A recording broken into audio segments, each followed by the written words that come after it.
Le 21 mars 2021, le Congo a un nouveau projet de société présenté par Denis Sassou Nguesso qui est réélu donc en 2021. Ensemble, poursuivons la marche. Nous devons donc poursuivre la marche pendant 5 ans. Mais ça fait 30 mois à peu près que ce projet est exécuté par un gouvernement. Vous vous souvenez qu'il y a eu Anatole Kolini Makosso 1. On parle du deuxième gouvernement de Kolini Makosso.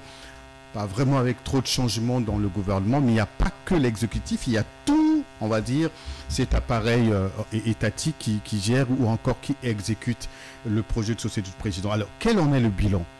Nous n'allons pas voir tout, ou encore tous les secteurs de ce projet, mais nous allons nous appesantir sur le secteur économie et la finance. Nous allons également voir le côté social de ce projet. Qu'est-ce que le gouvernement a réellement fait depuis 30 ans avec à sa tête Anatole Kolini Makosso sur ce plateau? J'ai 2 journalistes à ma droite. J'ai un homme politique et un politologue. Alors, je vous les présente. À ma droite, Alphonse Ndongo. Vous le savez, il est journaliste économique et financier. Bonsoir, Alphonse. Bonsoir. Alors, à ses côtés, Arsène Sévérin. J'ai envie de dire qu'il n'est plus à présenter, mais je vous rappelle quand même qu'il était pendant longtemps le directeur général. C'est d'abord lui qui lance Vox TV. Directeur général de Vox TV, il démissionne. Aujourd'hui, il est représentant de plusieurs médias étrangers et puis développe, ou encore il est dans la production des grands documents dans le domaine de la communication. À ma gauche, Blanc Constant et Barapéa. Désormais, docteur, s'il faut l'appeler ainsi. Vous avez suivi sur les réseaux sociaux, sur la page d'Alphonse Ndongo, comment il a relayé sa soutenance. Bonjour, docteur. Bonjour, Fortunan Ngolali. Au nom de Tcheleka, je vous adresse toutes nos félicitations parce que pour vous avoir reçu plusieurs fois sur ce plateau ou à Tcheleka, nous savons quel était votre parcours, un parcours semé aussi d'embûches. Félicitations à vous. Merci beaucoup. Vous avez à ses côtés Vivien Manango, président du parti politique Debout pour le Congo, aussi universitaire. Bonjour Vivien Manango. Bonjour Monsieur Ngolali. Comment se porte le parti? Comme un charme. Voilà. Merci. Le décor est planté. Et je commence par Constant Blanc Constant et Barapéa. Vous êtes rentré du Cameroun à peine donc avant-hier ou hier, le 13 décembre 2023. Nous avons vu devant la stèle du président Martin Ngouabi. Alors, cette symbolique, quel est le message? Bon, écoutez, je me suis rendu sur la stèle du président Martin Ngouabi, sitôt rentré de là où j'étais, je ne suis même pas arrivé à la maison, pour déposer la fleur là-bas. Parce que Martin Ngouabi, d'abord, c'est une figure emblématique qui a présidé aux destinées de nos pays. Et il était porteur d'un certain nombre de valeurs que nous retrouvons. Et puis nous avons ce que j'appelle moi une proximité convictionnelle. C'est-à-dire on avait les mêmes convictions. C'est vrai que je n'ai pas vécu à son époque, mais je m'inspire beaucoup de lui. Et il fallait quand même cette reconnaissance. Arriver au firmament de mon parcours universitaire, il était de bonne loi que j'aille en rentrant du pays lui présenter en quelque sorte mes civilités. Et nous aurons donc l'occasion d'en parler en profondeur. Si vous voulez bien, je vais rentrer dans les détails qui se cachent derrière ce mystère. Absolument. Les détails, ce n'est pas aujourd'hui. Nous le recevrons prochainement, je vous le promets, pour comprendre réellement quel est le contenu de sa thèse et quels sont les liens qui le lient au président Martin Ngouabi.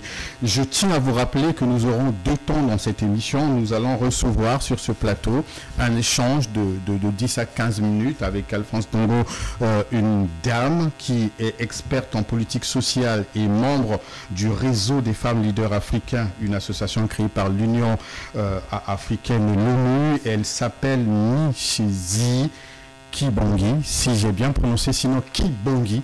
Nous allons la recevoir à peu près vers le milieu de cette émission. Alors, messieurs, je parlais tout à l'heure de 30 mois du programme du gouvernement, puisque le projet de société du président Denis Sassou Nguesso, Ensemble poursuivant la marche, est devenu le programme du gouvernement, résumé, on va dire, dans les 12 batailles qui constituent les actions du gouvernement. pour matérialiser ce programme de société, ce projet de société, pardon, aussi résumé également dans le PND, parce que les priorités, c'est aussi ces 6 piliers du PND. Alors, quel en est le bilan? Messieurs, avant de commencer, Alphonse Ndongo, que peut-on comprendre de la dénomination même ou de la vision de la marche ensemble poursuivant la marche? Bon, il faut inscrire la dynamique de poursuivant la marche dans l'esprit de continuité, c'est-à-dire que c'est le premier quinquennat du président de la République après le changement de constitution intervenu en 2016. Et donc, le président, avec évidemment ses communicants, ses politologues, a voulu donc inscrire ça dans une dynamique de continuité. Peut-être c'est comme ça qu'il faut le définir, mais si on prend les choses sur le plan économique pour rester un peu dans ce qui est ma caractéristique, on peut se dire que donc le président voudrait éventuellement donc continuer des chantiers politiques, pourquoi pas financiers, qui sont restés certainement sans justement qu'on y parvienne à la fin. On a donc voulu que ces chantiers puissent éventuellement donc continuer sur la lancée dans laquelle on les avait inscrits. Voilà, on va donc avancer. Vivien Manangou, vous êtes politique, chef d'un parti politique, et quand on entend parler d'ensemble poursuivant la marche, quel est peut-être pas le contenu, quel est le message qui reflète, on va dire, cette dénomination? Que comprenez-vous à travers ça? Je suis très mal placé pour en parler. C'est un message qui ne me concerne pas. C'était un slogan de campagne du candidat Sassou. Il a été élu avec. C'est pas simplement un slogan, c'est tout un projet. Non, c'est un slogan de campagne accompagné d'un projet, mais ça ne me concernait pas. Moi, ce qui me concerne, c'est une fois que ce slogan devient, par exemple, le PND, comme ils disent. À ce moment-là, moi, ça m'intéresse en tant que citoyen congolais. Mais poursuivant la marche, il demandait à ses partisans de poursuivre la marche avec lui. Je ne suis pas un, donc je ne suis pas concerné. Voilà, Arsène Séverin, on va rester d'abord sur ça, en fait, ensemble poursuivant la marche. Oui, tout à fait. Merci, Fortuna. Bon, je pense que dans la sémantique, c'est ce que disait tout à l'heure mon confrère Alphonse Ndongo. Et c'est souvent des promesses de campagne ou bien des lignes de campagne qu'il faut redonner un nouveau mandat au candidat, donc au président qui sort, pour qu'il continue de faire ce qu'il avait commencé déjà à faire. Donc il y a eu, je crois, des projets qui ont été initiés par le gouvernement précédent, donc le président dans son mandat qui précédait. Donc il fallait absolument continuer pour terminer ce travail. Et c'était, je crois, à raison, parce qu'il y a beaucoup de choses qui n'ont pas été réalisées jusqu'en 2021. Donc le chantier de l'agriculture, par exemple, il fallait faire manger les gens, produire de la nourriture, mais aussi les chantiers financiers. Le Congo, avant donc qu'on arrive en 2021, le Congo avait conclu un accord avec le Fonds monétaire international, et on a eu de la peine à réaliser les mesures que les FMI nous avaient infligées. Après, on pense qu'il y avait possibilité justement de continuer pour mettre en place des politiques fiables et des politiques qui devaient créer un impact social. Peut-être qu'on va revenir sur tout ça. Je pense que dans tout ça, il y a une certaine cohérence. Si vous donnez un nouveau mandat, eh bien, restons ensemble, continuons la marche, pour préserver les acquis et construire un avenir d'ensemble. C'est peut-être ça qu'on va décortiquer pour voir si réellement la vision a été mise en place.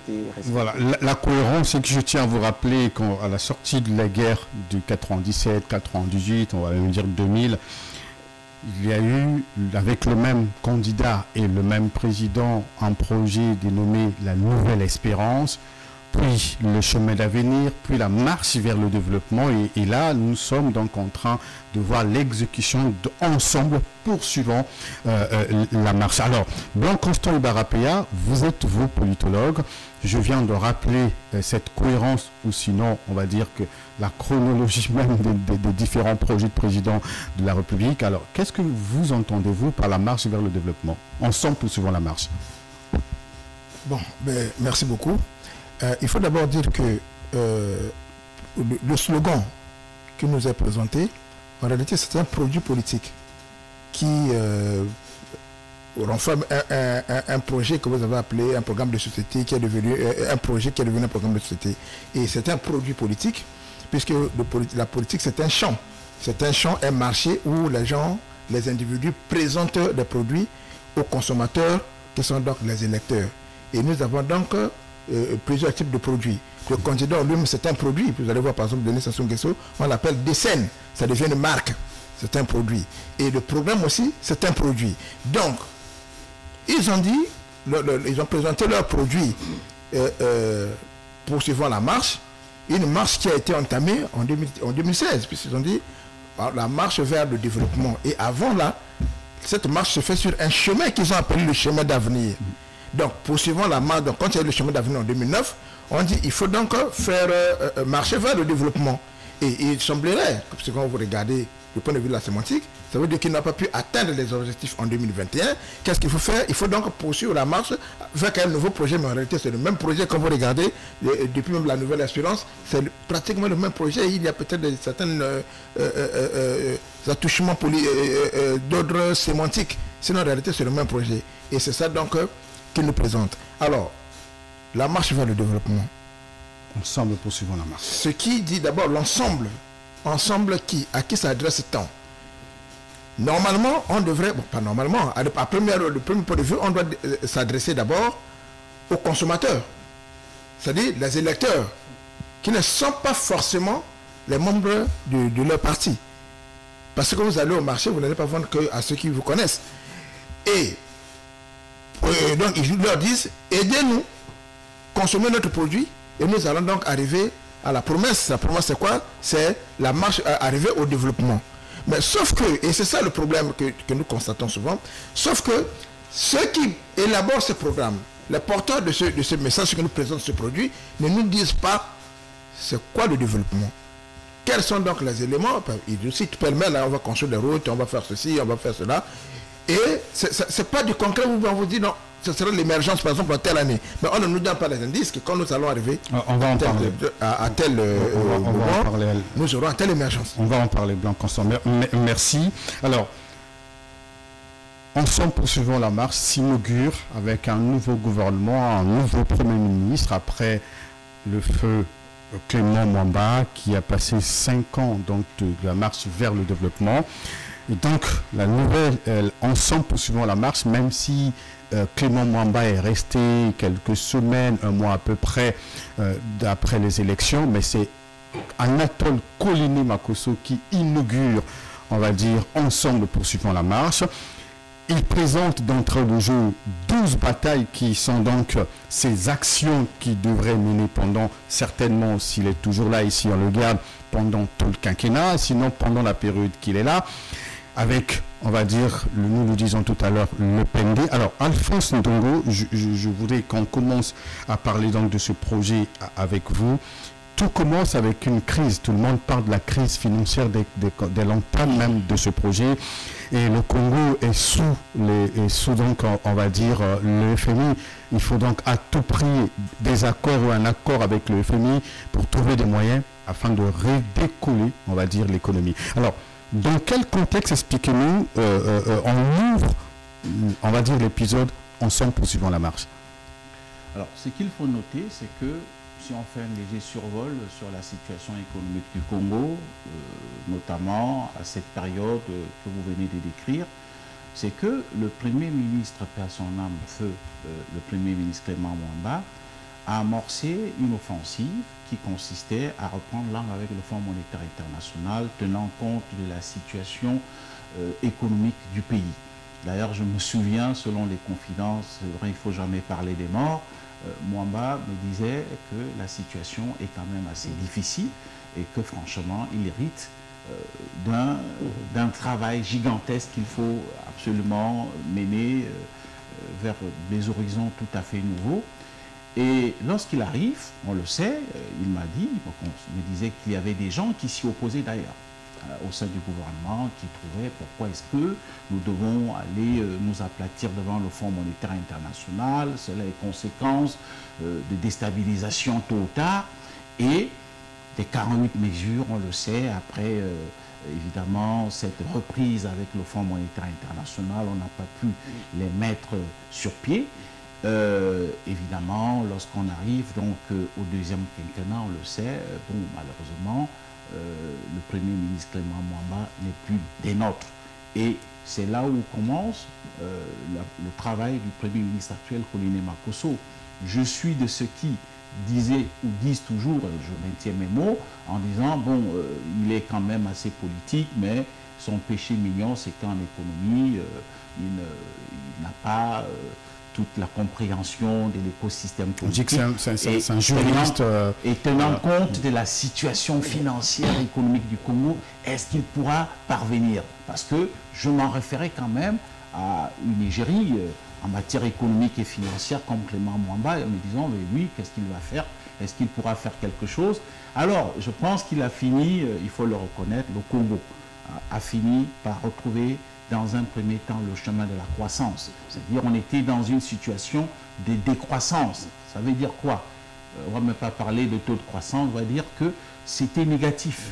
Et puis bon, une remontée où on se situe à 1,7%. J'ai dit, mais dis donc, il va être comme Bérégovoy en France, qui, on le sait, nanti de son CAP et qui ne connaissait rien en politique ou en économie, mais qui a été quand même l'un des meilleurs premiers ministres de François Mitterrand sous la Ve République. Et puis, bon, les chiffres, comme en économie, les chiffres parlent d'eux-mêmes. On constate qu'en 2023, le Congo part donc de 1% en 2022 à 4% de taux de croissance. Je rappelle à toute fin utile que les prévisions des institutions de Bretton Woods donnaient un taux de croissance qui devait se situer à 3,2% pour le Congo en 2023, mais là, on est passé à 4%. Quoi de plus normal lorsqu'on voit aussi les recettes pétrolières faire un bond, lorsqu'on voit un peu quelques indicateurs macroéconomiques? Je ne vais pas affubler les téléspectateurs ou alors les internautes des chiffres et des termes très économiques, mais une chose est vraie, c'est que sur une vue d'ensemble dans la sous-région, le Congo est l'un des pays qui enregistre maintenant le meilleur taux de croissance, quasiment un peu, je dirais, un peu dans les mêmes proportions que le Cameroun, qui est la locomotive économique de l'Afrique centrale. Ce sont des choses, des bonnes nouvelles que nous n'avions plus au Congo, parce qu'à un moment donné, quelqu'un me demandait, est-ce que vous pouvez quand même dire ce qui se passe de bien au Congo? J'ai dit, mais je veux le dire sur quelle base? Parce qu'en économie, on ne trompe pas, la situation économique est telle que rien ne marche, même sur le plan social. Mais donc, il faut le reconnaître, moi je ne personnalise pas les résultats, mais j'ai dit, bon, le gouvernement qui est là actuellement a quand même donc pu amener le Congo sur le bon chemin. Ce sont des indicateurs sur lesquels se basent tous les investisseurs qui viennent dans un pays. Ils regardent le tableau de bord, et le tableau de bord, c'est ces éléments que je viens d'évoquer. Voilà. Vivien Manangou, je parlais tout à l'heure, quand on a introduit cette émission, des différents projets du président de la République ou encore ces différents programmes. Je parlais de la nouvelle espérance, le chemin d'avenir, la marche vers le développement. Aujourd'hui, nous parlons des 30 mois d'ensemble poursuivant la marche. Est-ce que dans l'exécution même du projet actuel, vous avez des nuances à faire? Est-ce que vous constatez qu'il y a un changement par rapport à tout ce qu'on a connu avant dans des autres différents projets? Parce que je le disais tout à l'heure, quand le président lance, on va dire, mais on exerce son projet dans un contexte économique, mais très difficile. Alphonse Ndongo l'a dit, tout le monde est inquiet. Le baril du pétrole est vraiment au bas de l'échelle. Vous avez aussi Covid-19, mais qui ravage tout le monde entier. Et donc, c'est dans ce contexte que tout est amorcé. Est-ce que vous avez quand même vu qu'il y a une nuance dans l'exécution de ces différents projets? Écoutez, je ne suis pas aussi euphorique qu'Alphonse Ndongo. Les chiffres sont vrais, sont réels, ce sont incontestables, la croissance à 4%. Mais on a connu dans ce pays des croissances à 7% au Congo. Il ne faut pas avoir la mémoire courte. Vous savez bien que la croissance aujourd'hui est un faux indicateur, est un mauvais indicateur dans nos pays. Et par ailleurs, ce que j'ai envie de dire, pourquoi aurait-on une croissance à 4% quel a été le travail sur le plan économique quelles ont été les réformes, les véritables réformes structurelles qui justifient cette embellie de la croissance. L'embellie de la croissance, c'est simplement l'embellie pétrolière. Il ne faut pas l'oublier. C'est le principal élément qui explique. D'ailleurs, l'amélioration de la note du Congo par les agences de notation Standard & Poor's et l'autre, ils le disent très clairement. Il y a deux choses. Un, la production pétrolière qui est repartie de plus belle, et deux, l'appui du FMI. Donc il n'y a pas véritablement de raison endogène qui expliquerait cette croissance. Ça veut dire que tout ça c'est très fragile. Je ne parle même pas du taux de croissance sur la vie des Congolais. Je ne parle même pas du taux de croissance sur la vie des Congolais. Qu'est-ce qu'ils en comprennent? Rien. L'inflation. Aujourd'hui, les gens croupissent sous l'inflation. Les prix ont augmenté partout. Vous savez que je lève un garçon de 12 ans tout seul. Donc, je fais les courses seul. Et je vois la différence quand j'achète l'huile. Entre ce qui coûtait il y a 2 mois, il y a 3 mois, il y a 4 mois, 5 mois et aujourd'hui. Mais c'est ce que les gens qui font le marché constatent tous les jours. Donc, arrêtons avec l'euphorie des chiffres. Revenons à la réalité.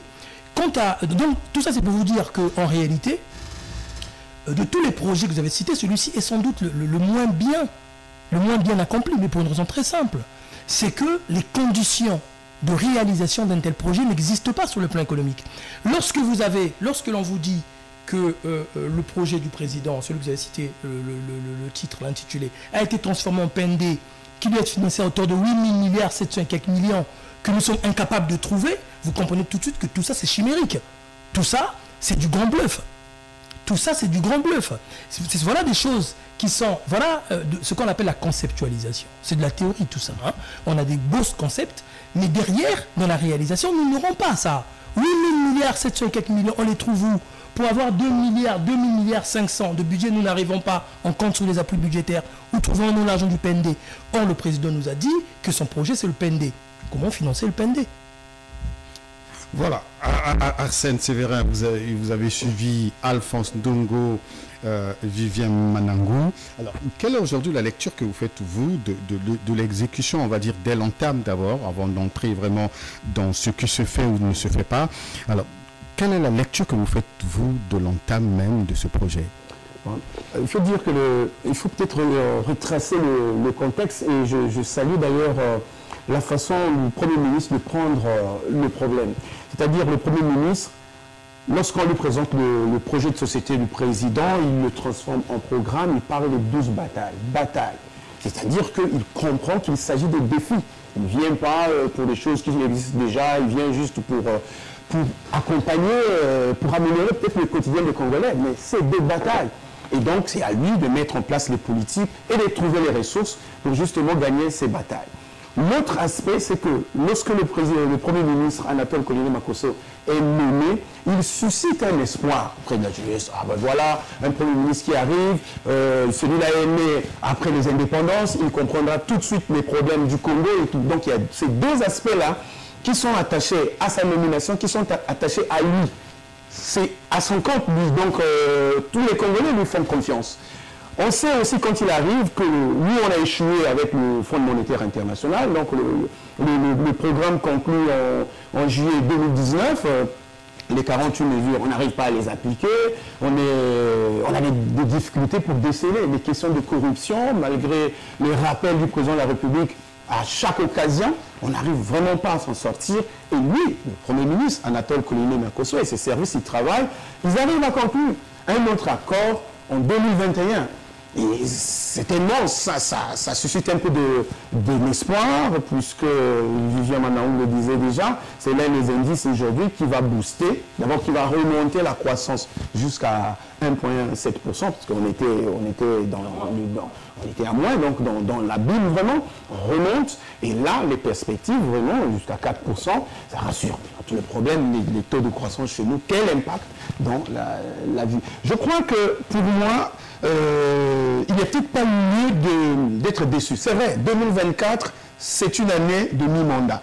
Donc, on peut déjà savoir si on va sortir de l'ornière ou pas. Mais le problème a été bien cerné. Le Premier ministre parle de 12 batailles. Donc, il faut absolument travailler. Il devient Hercule, avec ces 12 batailles, il devient Hercule. Donc, il faut absolument travailler pour sortir le pays. Bon, on dit que ça... Les résultats, oui, on a dit, bon, voilà, on croule, nous, déjà, sous le coup le poids de l'inflation, le carburant, les produits de première nécessité, les taxes, même les impôts et tout. Et ça fait pire. Les jeunes qui essaient d'entreprendre, je ne sais pas si dans le cheminement du cours de l'émission on va revenir, les jeunes qui essaient d'entreprendre pour survivre du chômage et tout, sont asphyxiés par les services de l'État. Au lieu de laisser quand même voir évoluer, partir, créer des petites unités de production sur lesquelles ils pourront vivre et tout, non, ils sont asphyxiés par les services de l'État. Malheureusement aussi là, les services, ces services, le travail de ces services, les résultats, ne boostent pas aussi la croissance malheureusement. C'est plutôt le pétrole qui vient nous pousser. Après, on sait comment ça se passe. Nous, on ne maîtrise pas les cours du pétrole sur le marché international. Personne, c'est fait trop de fluctuations. Personne ne maîtrise cela. Donc, à mon avis, je pense que le problème est cerné, puisque à côté, on a mis en place le PND. Donc, nous n'avons pas suffisamment de moyens. Donc, plus de la moitié des ressources devaient être trouvées par des partenariats. Il faut chercher de l'argent à l'étranger. Nous, on devait chercher moins, donc peut-être 40% des fonds. Même ce qui nous revient, nous-mêmes, on n'arrive pas à mobiliser déjà. Et il nous reste, je disais, 2024, c'est déjà un mandat. Est-ce qu'on pourra réaliser tout cela? Le seul cheval, certainement, qui nous reste aujourd'hui, c'est peut-être l'agriculture, où on sait qu'avec peu, on peut aller mobiliser les coopératives dans les villages, créer des zones agricoles protégées, et là, on peut avoir quelques résultats du genre de production de maïs, production de légumes, production de fruits et tout, peut-être un peu dans ce sens-là, mais il faut dire, ce qui est intéressant, je me répète, c'est que les problèmes ont été cernés, même qualifiés comme font les juges dans les tribunaux, ça a été qualifié, on a dit, il faut absolument faire, il faut que ça soit des batailles. Hein, on ne vient pas pour des choses déjà qui sont là, on regarde un peu, on retouche un peu, mais ce sont des batailles. Et le Premier ministre a fort à faire justement pour ces batailles. Peut-être que dans le cours de l'émission, on pourra peut-être examiner une ou deux batailles pour voir là où on avance réellement. Quoi. Voilà. Blanc Constant et Barapéa, Arsène Sévérin le dit. Est-ce que vous pensez que Colini Makosso, pour ne pas vraiment parler de lui, est-ce que vous pensez que le gouvernement a vraiment cerné l'urgence de l'entame de la marche vers Ensemble poursuivant la marche? Est-ce que vous pensez que le problème a été vraiment cerné et que le gouvernement actuel est sur le chemin qu'il faut? Je pense que le problème, ils ont déclaré avoir cerné le problème à travers ce que vous avez appelé les 12 batailles. Lorsque vous lisez les 12 batailles, vous savez que c'est un projet en miniature. C'est un projet en miniature. Mais le problème de fond, c'est que est-ce qu'ils ont les moyens, les ressources nécessaires pour mettre ça en application? Il y a deux types de ressources de mon point de vue. Vous avez les ressources humaines, parce que vous pouvez avoir tout l'argent du monde. Si vous n'avez pas de ressources humaines de qualité, vous allez tourner en rond. Deuxième chose, est-ce que ils ont des ressources matérielles et financières? On a montré ici, en suivant les uns des autres, moi j'ai compris personnellement que la croissance qu'on nous présente, c'est une croissance fragile. La croissance est le fruit de la rente. C'est-à-dire la vente de matières premières en l'état, sans transformation. Or, une croissance qui devrait avoir l'impact, c'est pourquoi on voit qu'il n'y a pas d'impact sur le social. Parce qu'une croissance qui devrait avoir l'impact sur le social, ce serait une croissance qui est basée sur la transformation ou la productivité de nos ressources premières, matières premières. Arsène Sévérin a évoqué la question de l'agriculture. Je l'ai toujours dit, l'agriculture telle qu'elle est pratiquée, il y a la bonne volonté. Bon, on voit comment les gens organisent les séances de danse après avoir parlé, je sais pas, de la ZAP. Mais on fait du superficiel. Il faudrait que les gens soient sérieux. Regardez la dimension des ZAP. C'est combien d'hectares? Alors que nous avons des particuliers qui ont des 50 000 hectares. Des particuliers. 50 000 hectares. Mais la ZAP qui est organisée par l'État, vous peinez même à avoir 20 000 hectares. Pour quel résultat? Donc, si on veut, ils ont un problème, on parle de l'agriculture et autres, il faudrait aller jusqu'au bout. On ne devrait pas s'enorgueillir ou bien valoriser la croissance telle qu'elle obtenue sur la base de la rente. Deuxième chose, il faut qu'il y ait l'amélioration du climat des affaires. Parce que celui qui viendrait mettre son argent au Congo ne viendra pas dans un environnement pollué. Le président lui-même, chaque jour, il dit qu'il y a un ver dans le foyer, avec un système judiciaire défectueux. Deuxièmement, vous avez même les organes qui contrôlent les organes de régulation avec la lutte contre la corruption. On sait ce que ça se passe. À partir de ce moment-là, on peut faire des déclarations que nous avons un taux de croissance qui s'est élevé, mais sur le fond, ça ne pourra pas marcher. Et la réduction du temps de vie de l'État. Là encore, le Premier ministre en a parlé, mais il a un cabinet pléthorique. Il a un cabinet pléthorique en recrutant les gens. Bon, je n'ai pas fait une analyse sociologique, je n'ai pas fait de sociologie des membres de son cabinet, mais vous allez voir que ça va dans tous les sens. Vous pouvez cerner le problème. Il y a ce qu'on appelle la démarche. Je veux aller à Mukondo, faire ceci, mais comment partir? Est-ce que si je veux à Mukondo en traversant par Mekalo ou bien je veux à Mukondo passer par là-bas? Donc c'est tout ça qu'on doit prendre en compte. Et à ce stade, je pense qu'on est encore loin. Pourquoi? Le programme de société, le projet de société a été transformé en programme qu'on appelait le PND. Nous peinons pour avoir l'argent, la mise en œuvre de ce PND. Comment est-ce qu'à la fin de ce moment, on pourrait dire que nous avons tapé ça, ça va être, il nous reste combien de temps? Combien d'années? C'est en 2026. Donc, vous avez dit, nous sommes à mi-mandat. Si déjà nous avons passé 3 années sans mettre en pratique un projet de société que nous allons défendre, enfin, qu'ils vont défendre. Non, vous parlez d'un projet ou de projet de société, puisqu'ils sont en pleine exécution. Justement, c'est le projet qui est en exécution. Oui. Mais 3 ans après, oui, ça a été dit ici que nous peinons à avoir l'argent pour mettre en application le PND. C'est le cœur de ce projet. Si jusqu'ici ce n'est pas fait, est-ce que ça se fera en 3 ans? Comment ils vont mobiliser les ressources? C'est ça le problème de fond. Et pour recentrer les choses, nous l'avons dit qu'il y a le PND, le Programme National de Développement, puis il y a aussi les 12 batailles. Arsène Séverin l'a dit que le Premier ministre qui est nommé pour exécuter ou appliquer ce projet qui est devenu le programme de société présente 12 batailles pour avoir vu l'urgence des choses. Donc il parle de 12 batailles. On va donc rester sur les 12 batailles qui, à notre avis, sont les actions du gouvernement, ce que le gouvernement devrait ou doit faire pendant le quinquennat. Alors, Vivien Manangou, je constate que vous voulez réagir. On reste sur les 12 batailles. On entame, le Premier ministre nous présente les 12 batailles aujourd'hui. Est-ce que vous pensez que le gouvernement, sinon le Premier ministre, a replacé le Congo sur le chemin qu'il faut, ou j'ai encore envie de revenir sur ce que je disais tout à l'heure, que nous sommes toujours sur les mêmes problèmes, sans aucune solution? Écoutez, moi concernant les 12 batailles, je crois que c'est Arsène Séverin qui a trouvé la bonne formule. Le Premier ministre a fait un diagnostic qui est un diagnostic juste de la situation. Mais il n'avait pas le choix. Vous ne traitez pas malade si vous ne faites pas le bon diagnostic. Donc il convenait de faire le bon diagnostic pour administrer le bon traitement. Toute la question se pose au niveau du traitement. A-t-il les moyens politiques, matériels, financiers pour administrer le bon traitement aux malades Congo? Et pour connaître un peu le Premier ministre, pour avoir eu l'occasion d'échanger avec lui quelques fois,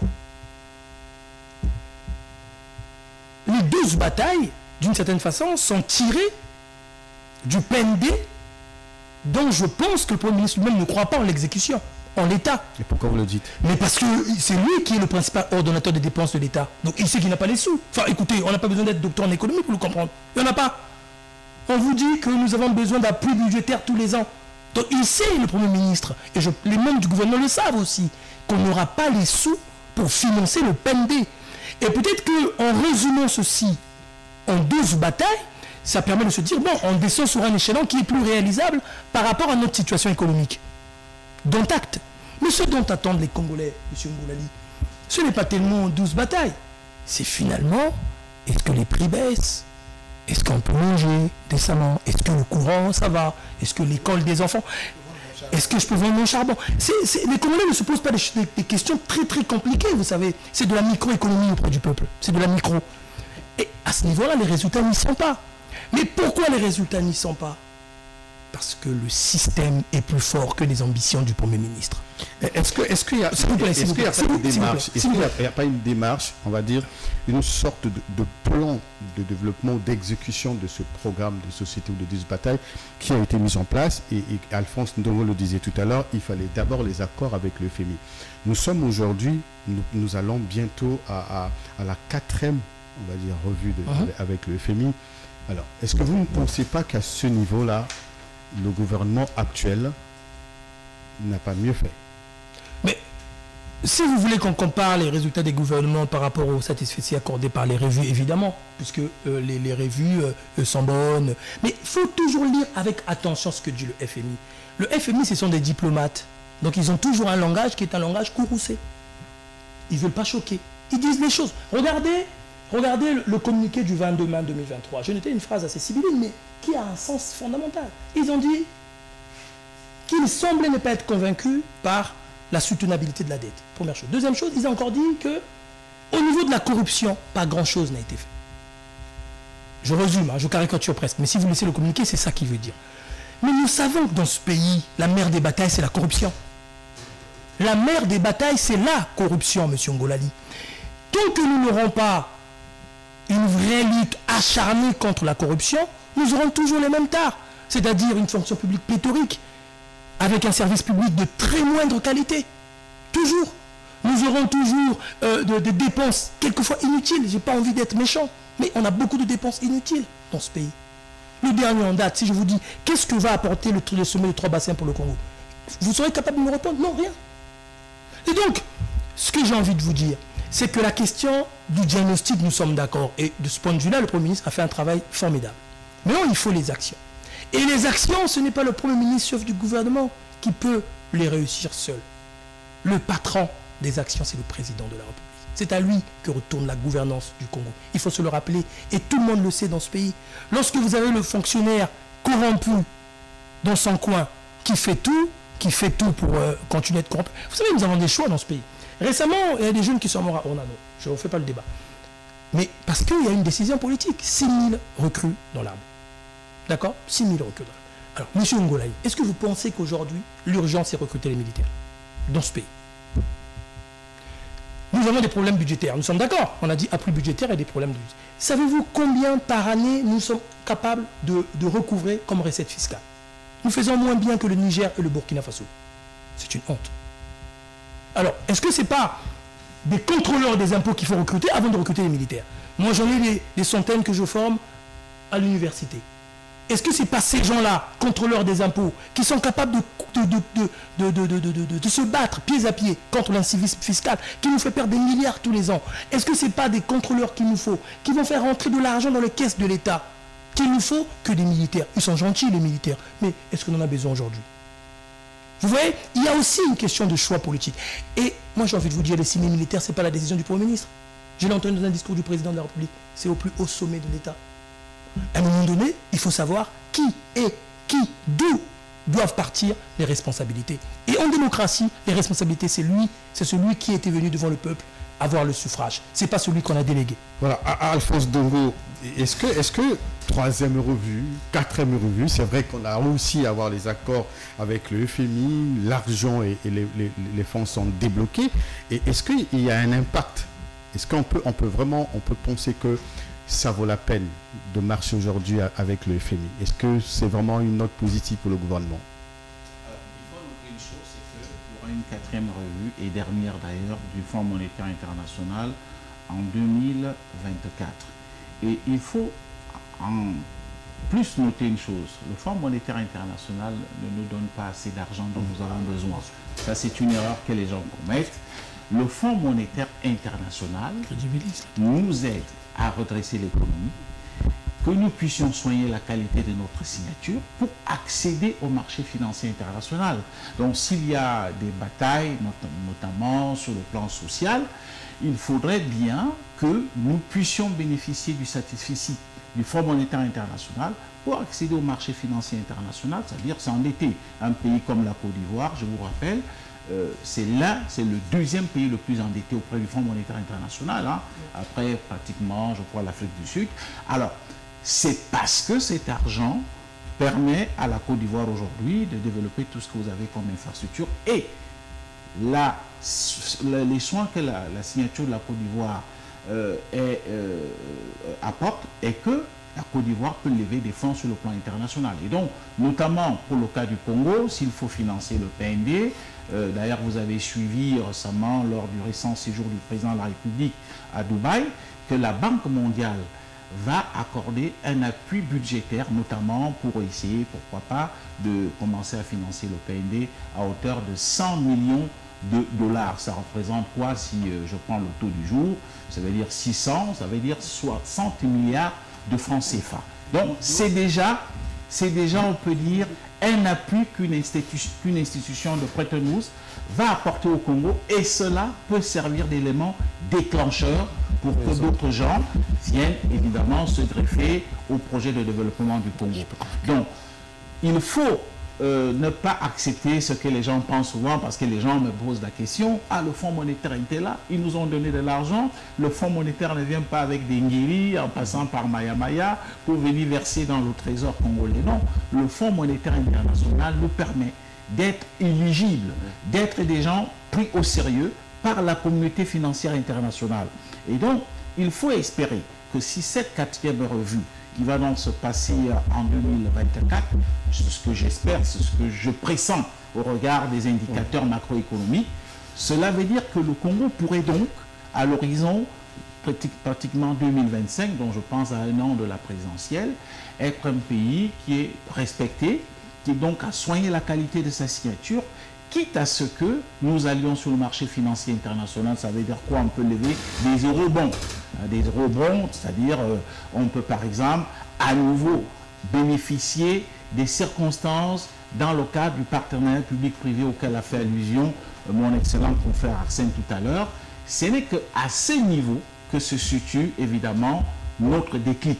Donc tant que nous sommes encore sous ajustement structurel, le Fonds monétaire international tient compte de certains indicateurs, il ne faut pas aller au-delà d'un certain seuil. Évidemment, on ne peut encore rien ressentir maintenant, et ce n'est pas en 30 mois, vous avez dit, du gouvernement actuel, qu'on peut commencer à en ressentir les effets bénéfiques. Je retiens, puisque Vivien le disait, je voudrais quand même lui rappeler à toute fin utile que l'inflation du Congo est restée dans les normes, c'est-à-dire cette année 2023, c'est-à-dire dans une proportion de 3%, qui est exactement ce qui est recommandé dans le cadre communautaire. Parce que dans le cadre communautaire de la CEMAC, il ne faut pas que le taux d'inflation excède 3%. Mais en ce qui concerne le Congo, on est resté dans des proportions, pendant que, si vous lisez, je ne vais pas vous affliger de chiffres, en ce qui concerne les autres pays de la zone CEMAC, on est souvent au-delà de la norme communautaire.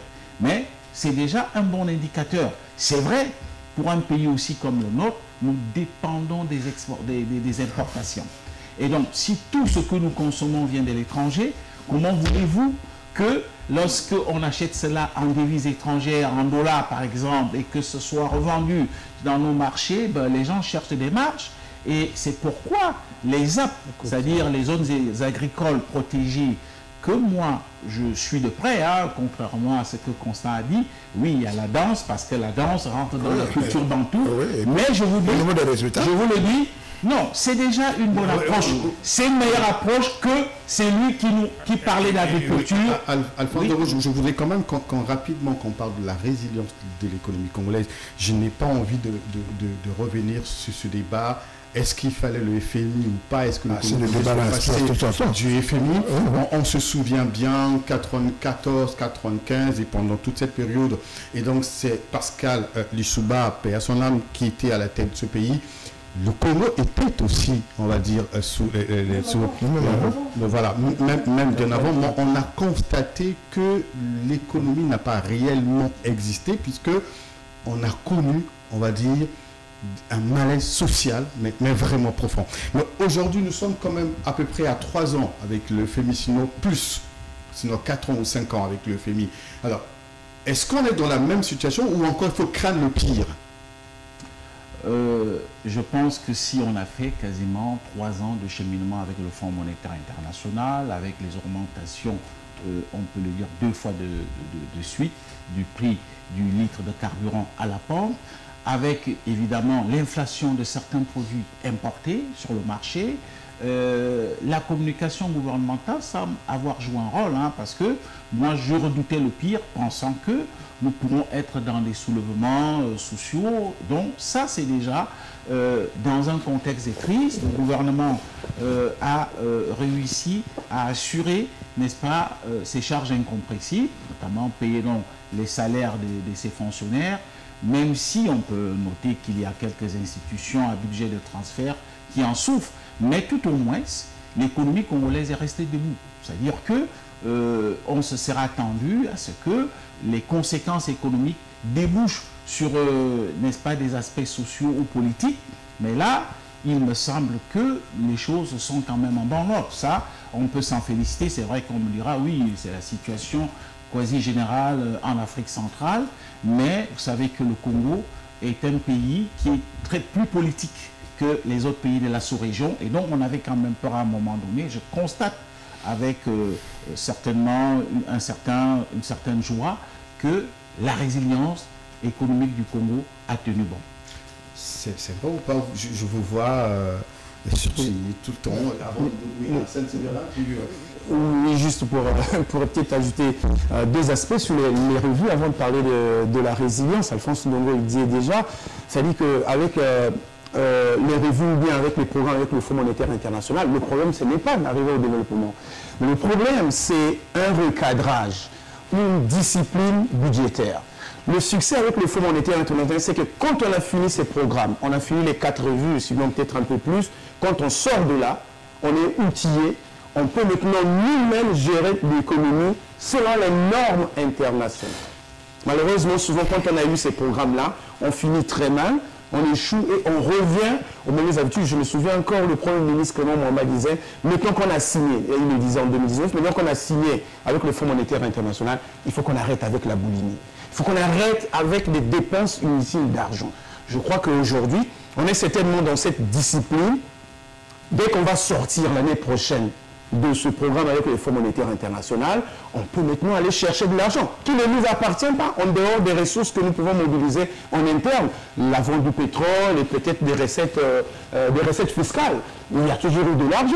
On arrive jusqu'à 700 milliards de francs CFA, parfois plus l'année. Donc il y a de l'argent. Le problème, c'est de savoir gérer ces ressources-là pour financer la petite économie.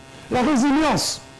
Ben, il y a une discussion, il y a un débat sur la résilience. Il faut peut-être reconnaître aussi, grâce peut-être à la communication du gouvernement, mais après la communication qui n'a certainement pas touché toutes les couches de la société, mais il y a ceux qui ont compris que nous vivons la crise depuis beaucoup d'années, et les Congolais eux-mêmes, ils ont développé une certaine résilience dans la façon de vivre.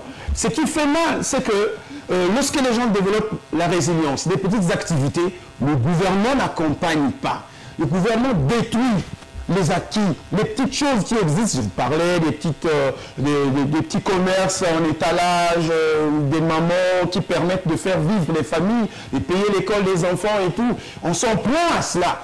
Au nom, je sais pas, de la propriété, je sais pas quoi, de la diplomatie, alors qu'on devait encadrer cela. Vous parlez de l'opération déguerpissement qui a détruit quand même, qui a détruit. Mais il y a tout un ministère qui s'occupe aujourd'hui de l'économie informelle, de la transition entre cette économie et l'économie formelle. Les résultats sont où? Vous savez que plus de 50% de notre économie, c'est informel. Ouais. L'économie est basée sur l'informel. Lorsqu'on tue ces gens-là, les producteurs de l'économie informelle, on tue presque la grande économie. Heureusement que dans nous, il y a cette résilience. Je crois que peut-être le Premier ministre a compris. Nous, en étant également résilients dans l'économie, il faut mettre des petits moyens pour que les petits commerçants, les petits producteurs de l'économie également soient plus résilients, soient plus forts. Voilà. Est-ce qu'on peut comprendre que le gouvernement, ayant mesuré l'ampleur de la situation, de la crise économique qui touchait le pays, a mis les mécanismes pour faire en sorte qu'il n'y ait pas vraiment un malaise social par rapport à ce qu'on disait tout à l'heure, puisqu'on est quand même sous le FMI. On est quand même sous lesquels mécanismes? Je vous pose la question, est-ce qu'il y a des mécanismes? Si vous le dites, peut-être que vous les avez vus. Non, je vous pose vous la question. Arsène Sévérin vient de dire quelque chose de fondamental. La résilience économique, c'est la capacité d'un système économique de faire face aux chocs et aux perturbations économiques. C'est ça la résilience. Nous n'avons quasiment pas d'économie au Congo. Il ne faut pas avoir honte de dire les choses. Nous avons une économie rentière. Rentière. Je parle du Congo, monsieur Ndongo. Ah oui, non, laissez-moi parler du Congo. Et puis, c'est pas parce que tous les pays de l'Afrique centrale font mal qu'il faut encourager. Bon. Oui, je crois qu'au Cameroun, déjà, il y a une économie qui existe, et vous le savez mieux que moi. Ce que j'ai envie de dire, monsieur Ngolali, c'est que ceux qui font l'économie congolaise, c'est pas Total. Ce n'est pas Total. L'économie de Total, c'est une économie artificielle. Ceux qui font l'économie congolaise, c'est les petits producteurs, les petits épargnants, ceux qui se battent sans l'État. La résilience économique, c'est deux choses, les institutions et les politiques économiques. Nous avons deux types d'institutions, les institutions extractives et les institutions inclusives.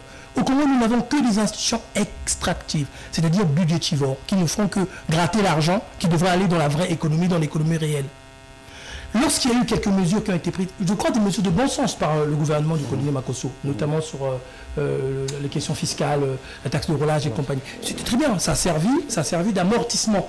C'est bien, c'est bien. C'était de ça qu'il s'agit, le mécanisme. Ça sert d'amortissement, c'est bien, c'est très bien, c'est très bien. Mais ça c'est insuffisant. Non, on est encore c'est insuffisant. Ce que je veux dire, c'est que le petit Congolais commerçant qui lui paye l'IGF, qui paye la TVA tous les jours, donc qui contribue, contrairement à ce qu'on dit. On dit l'économie formelle, mais l'économie formelle contribue, ces gens-là payent la TVA. Bien sûr. Ces gens-là, ils n'ont rien vu passer de l'appui du gouvernement. Ce sont des oubliés, mais c'est eux qui font l'économie, ou c'est plutôt eux qui devraient faire l'économie. Et donc j'ai envie de comprendre, quand par exemple le gouvernement supprime la taxe de roulage, supprime aujourd'hui la subvention. Enfin, supprime, suspend. Je parle vraiment des parents d'élèves qui ne doivent plus payer les subventions pour la gestion des écoles. Est-ce que vous pensez qu'il n'y a pas un impact positif sur ce que nous disons tout à l'heure, cette résilience, et l'impact positif sur la... Non, parce que je pense que concernant la redevance des parents d'élèves, bon, le gouvernement n'a pas de choix que de faire comme ça. L'école est censée être gratuite au Congo. Donc à un moment donné, il faut respecter les textes et les engagements de l'État. Bon voilà, l'école... Mais comment pouvez-vous expliquer on ne va pas applaudir à ceux qui nous suivent aujourd'hui? Je reste avec vous.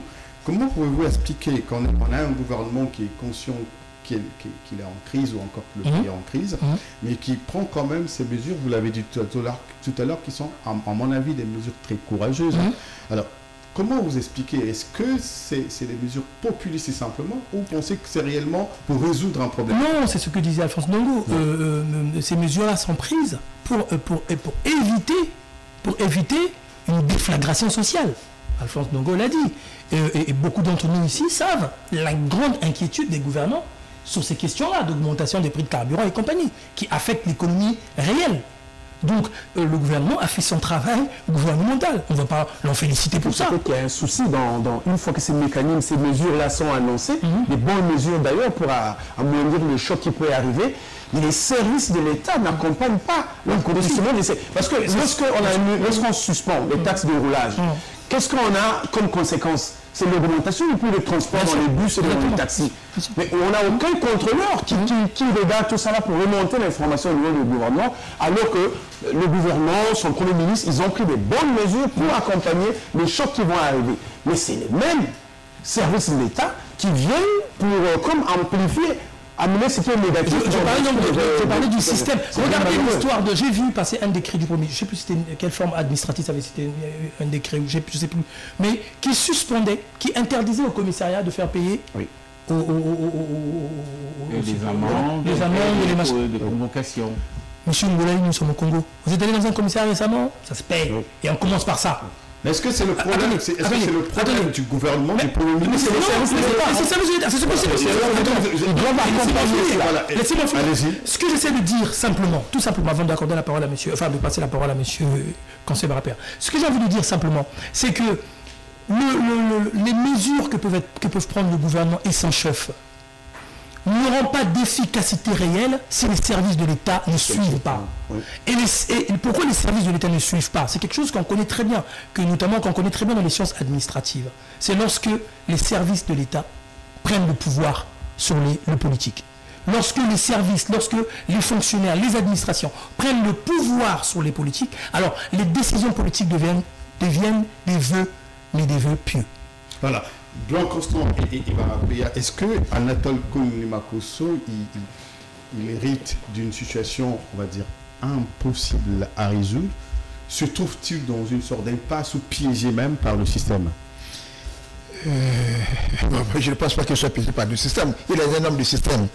Il ne faut pas voir l'action d'Anatole Kounimakosso. Si je parle de piège, parce qu'on se rend compte que, je reprends ce qu'on dit, vous qui êtes sur ce plateau, qu'il a pris des très bonnes mesures, qu'il est en train, il a remis le chemin, si je comprends bien ce que dit Alphonse Dongo, sur le droit chemin, avec toutes on va dire, les réformes en place. Nous parlerons des réformes tout à l'heure avec Michezi Kibangui, qui va bientôt nous rejoindre sur ce plateau. Alors, dites-nous, on constate quand même par rapport à ce qu'ils disent qu'il y a une volonté de mieux faire et il est en train de bien faire les choses selon ce qu'ils ont dit. Mais pourquoi est-ce qu'il y a quand même cette nuance ou encore, j'ai envie de dire, cette hésitation, ce pessimiste sur l'action du gouvernement? Vous avez formulé la question, mais je maintiens ce que j'ai dit, que Anatole Kounimakosso c'est un homme du système. Il ne faut pas regarder Anatole Kounimakosso à partir de 2021. Il fait partie du système, il a plus de 10 ans au gouvernement. Donc, il est ministre dans le gouvernement du pays. Et certaines mesures que l'on prend, que nous avons constaté qu'ils ont pris certaines mesures, c'est pour éviter, comme a dit Vivien tout à l'heure, la déflagration sociale.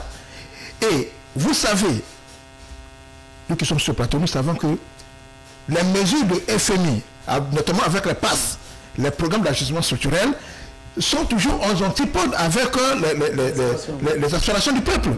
Et c'est ce qui a entraîné la montée en puissance de la corruption dans nos États, surtout dans les années 80, les années 90.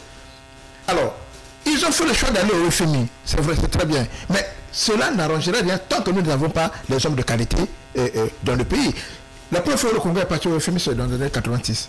C'est ce qui a même ce qui nous a conduit à ce que nous avons connu en 91. Parce que la conférence nationale arrive, il y avait des problèmes sociaux, avec les grèves et tout ça, c'était sur la base de passe. Aujourd'hui, partant de là jusqu'à aujourd'hui, il n'y a pas eu d'impact réel, même si nous avons bénéficié, Alphonse Paulin nous en parlait, de ce qu'on a appelé en 2010 le point d'achèvement. L'initiative PPTE. Mais cela ne nous a pas empêché, 10 ans après, d'avoir une dette qui va au-delà de ce que nous connaissons aujourd'hui. Donc le problème n'est pas celui-là. Anatole Kounimakosso peut avoir des initiatives, comme il dit, en tout cas avec son gouvernement, mais s'il n'y a pas de suivi, ça devient des initiatives populistes. Quand vous parlez de suivi, faites allusion à quoi déjà, puisqu'il parlait tout à l'heure des services qui ne suivent pas. Est-ce que c'est le système qui pose problème réellement, puisqu'on parle des services?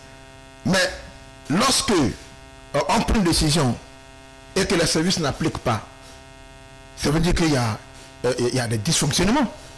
Il y a un manque de suivi, il n'y a pas une cohérence du sommet à la base. Or, le gouvernement devrait fonctionner, parce que vous avez par exemple, chaque ministère est représenté même au niveau de la base. Vous partez par exemple, dans chaque département, vous avez les conseils départementaux, vous avez tout ce qui est, par exemple, les directions départementales, pardon. Et ce sont donc cette direction qui devait donc appliquer la politique au sommet jusqu'à la base. Et comme vous avez au niveau des sous-préfectures, vous avez les services déconcentrés de l'État. Mais si cela, on prend des décisions, ça ne marche pas, ça veut dire que il y a un problème. Le problème, c'est ce qu'on appelle généralement la corruption. Mais c'est ce que nous appelons les logiques transactionnelles. Pourquoi? Parce que lorsque vous arrivez à l'arrêt de bus, vous voyez des gens qui sont habillés, je ne sais pas, la mairie qui prélèvent les 100 francs au niveau des contrôleurs et tout. Et cet argent-là va où? Comment cet argent est utilisé? Donc vous avez dans le système les hommes forts qui peuvent à un certain niveau entretenir certains réseaux. Les réseaux d'enrichissement, c'est ce qu'on appelle les réseaux d'accumulation. Et lorsque vous êtes dans un système où les gens sont inscrits dans une perspective d'accumulation précipitée ou l'accumulation rapide, on voit qu'il y a donc ces choses où la corruption profite à un certain nombre de personnes et à un certain nombre de groupes d'intérêts. Et toutes les mesures que vous pouvez prendre Si vous n'êtes pas accompagné, les mesures ne serviront à rien. Ça ne servira à rien. On peut faire du bruit, on peut parler comme on veut, ça ne servira à rien. Donc ce qu'il faut faire, il faut qu'il y ait un suivi. Vous prenez les mesures sans suivi, ça ne servira à rien. Vous avez mis en place les institutions, lutte contre la corruption et tout, sans suivi, ça ne servira à rien. Et nous voyons au quotidien. Donc si M. Anatole Colonel Makosso, avec son chef, ils veulent que les choses évoluent dans notre pays, il faut qu'il y ait la police. C'est-à-dire, pas la police en termes des militaires, des prisons, mais il faudrait qu'il y ait, voilà, qu'il y ait des services de police qui travaillent, qui veillent au quotidien pour l'applicabilité, et ceux qui ne vont pas obtempérer soient sanctionnés. Sinon, on va faire du bruit, et puis à la fin, Voilà. vous avez... Alphonse Dongo, moi je termine avec vous puisque je dois rapidement recevoir Michezi sur ce plateau. La question que je vous pose, c'est en rapport avec des paiements, on va dire, en perspective de la dette intérieure. Le président de la République en parle dans son discours. Il se félicite d'ailleurs du fait que le Congo aujourd'hui se comporte bien dans le paiement, sinon le remboursement de sa dette extérieure. Mais il y a aussi la dette intérieure. Est-ce que comment le gouvernement gère-t-il cette situation? Alors, je pense que la question de la dette intérieure a été prise à bras le corps par le gouvernement. On se souvient déjà qu'il y a eu la création à Brazzaville d'un club qu'on a appelé Club de Brazzaville, avec évidemment l'échec qu'on connaît à ce projet. Mais après, le ministre des Finances actuel donc, a essayé de faire un tableau d'amortissement en tenant compte de certains paliers, c'est-à-dire des dettes qui sont établies selon certains paliers, qui doivent être donc liquidées au niveau de la caisse congolaise d'amortissement.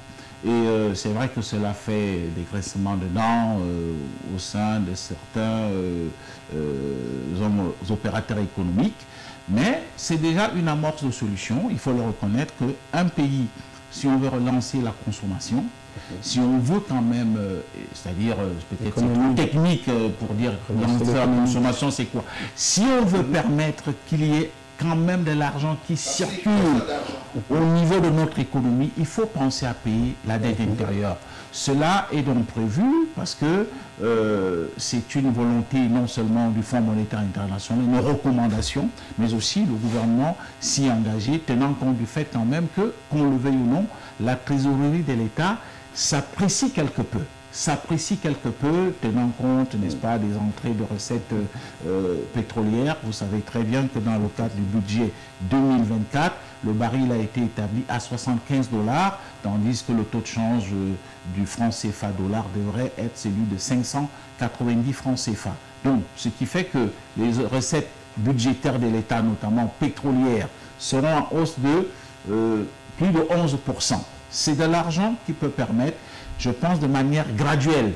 Parce que quand on jette aussi un coup d'œil sur cette dette intérieure, je parle du dernier recensement qui a été fait, on l'établit quasiment à plus de 300 milliards de francs CFA. Mais ça devrait être plus que ça, puisqu'il y a encore des dettes commerciales, il y a des dettes sociales qui, on le sait, ont souvent été, enfin des audits ont été effectués, mais avec souvent des problèmes au niveau de la quantification réelle de ces dettes. Donc c'est déjà une approche de solution. N'oublions pas aussi, quand on parle aussi de dette, il ne faut pas seulement voir la dette sociale, mais aussi la dette commerciale plutôt, il y a aussi la dette sociale, c'est-à-dire nos parents qui ont travaillé pour le bien de la République, qui détiennent encore un stock de dettes au niveau de la caisse à la CNCS et CREF, tout ça, mais tout de même, on peut féliciter le gouvernement d'avoir remis quand même sur orbite, ou bien avoir remis le train en marche, du paiement de manière régulière des pensions de retraités. C'est-à-dire qu'on met le stock de dettes auquel je fais allusion entre parenthèses, quitte à ce qu'on trouve comment résoudre cette question, mais c'est déjà une approche de solution. Parce que je crois savoir d'ailleurs, je me suis rendu à la Caisse congolaise d'amortissement, j'y ai vu des gens qui certainement sont là pour des questions de paiement de leurs dettes intérieures, même si j'ai dit qu'il y a des grincements dedans, mais aussi il y a un véritable problème dans notre pays, il faut le reconnaître. Voilà. C'est que jamais, vous avez des gens qui vous disent qu'ils ont fourni certains biens immobilier à l'État. Mais lorsqu'on fait l'audit, on se rend compte qu'il y a un réel problème. Donc il y a un réel problème, il y a trop de cafouillage et c'est pourquoi le gouvernement devrait de plus en plus aller, je pense que c'est dans une bataille aussi du gouvernement, aller vers la numérisation. Parce que c'est cela qui permet un tout petit peu d'assurer la sécurité des données.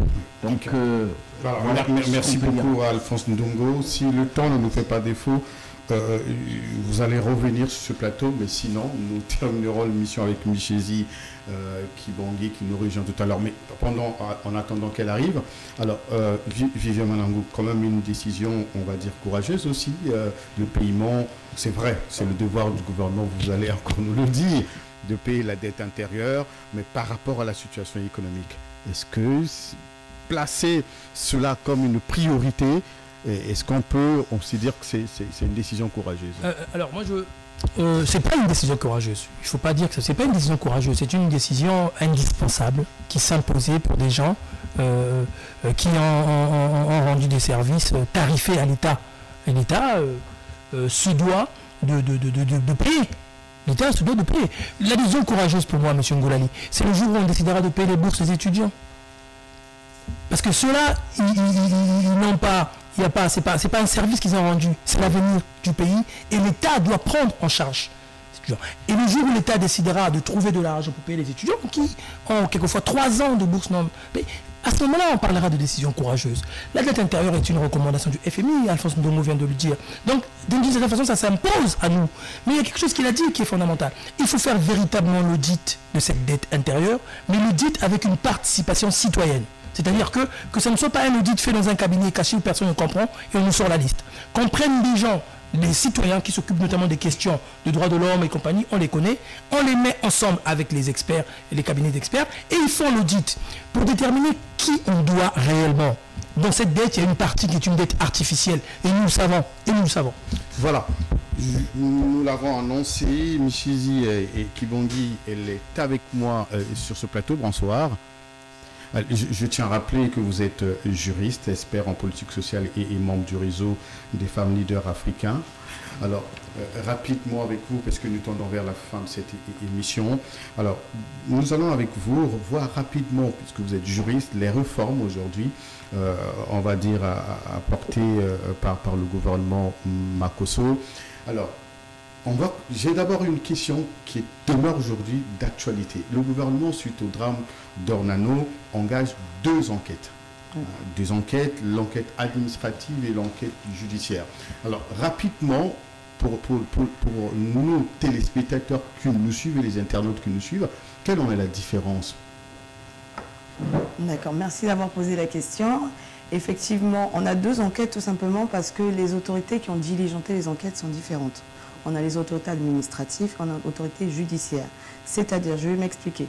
Pour l'enquête administrative, vous savez, à partir du moment où dans un service, il y a par exemple un dysfonctionnement, l'autorité qui est supposée avoir donc la responsabilité de ces services doit ouvrir une enquête effectivement pour regarder s'il y a une faute ou alors s'il y a eu un fonctionnement qui n'a pas bien fonctionné.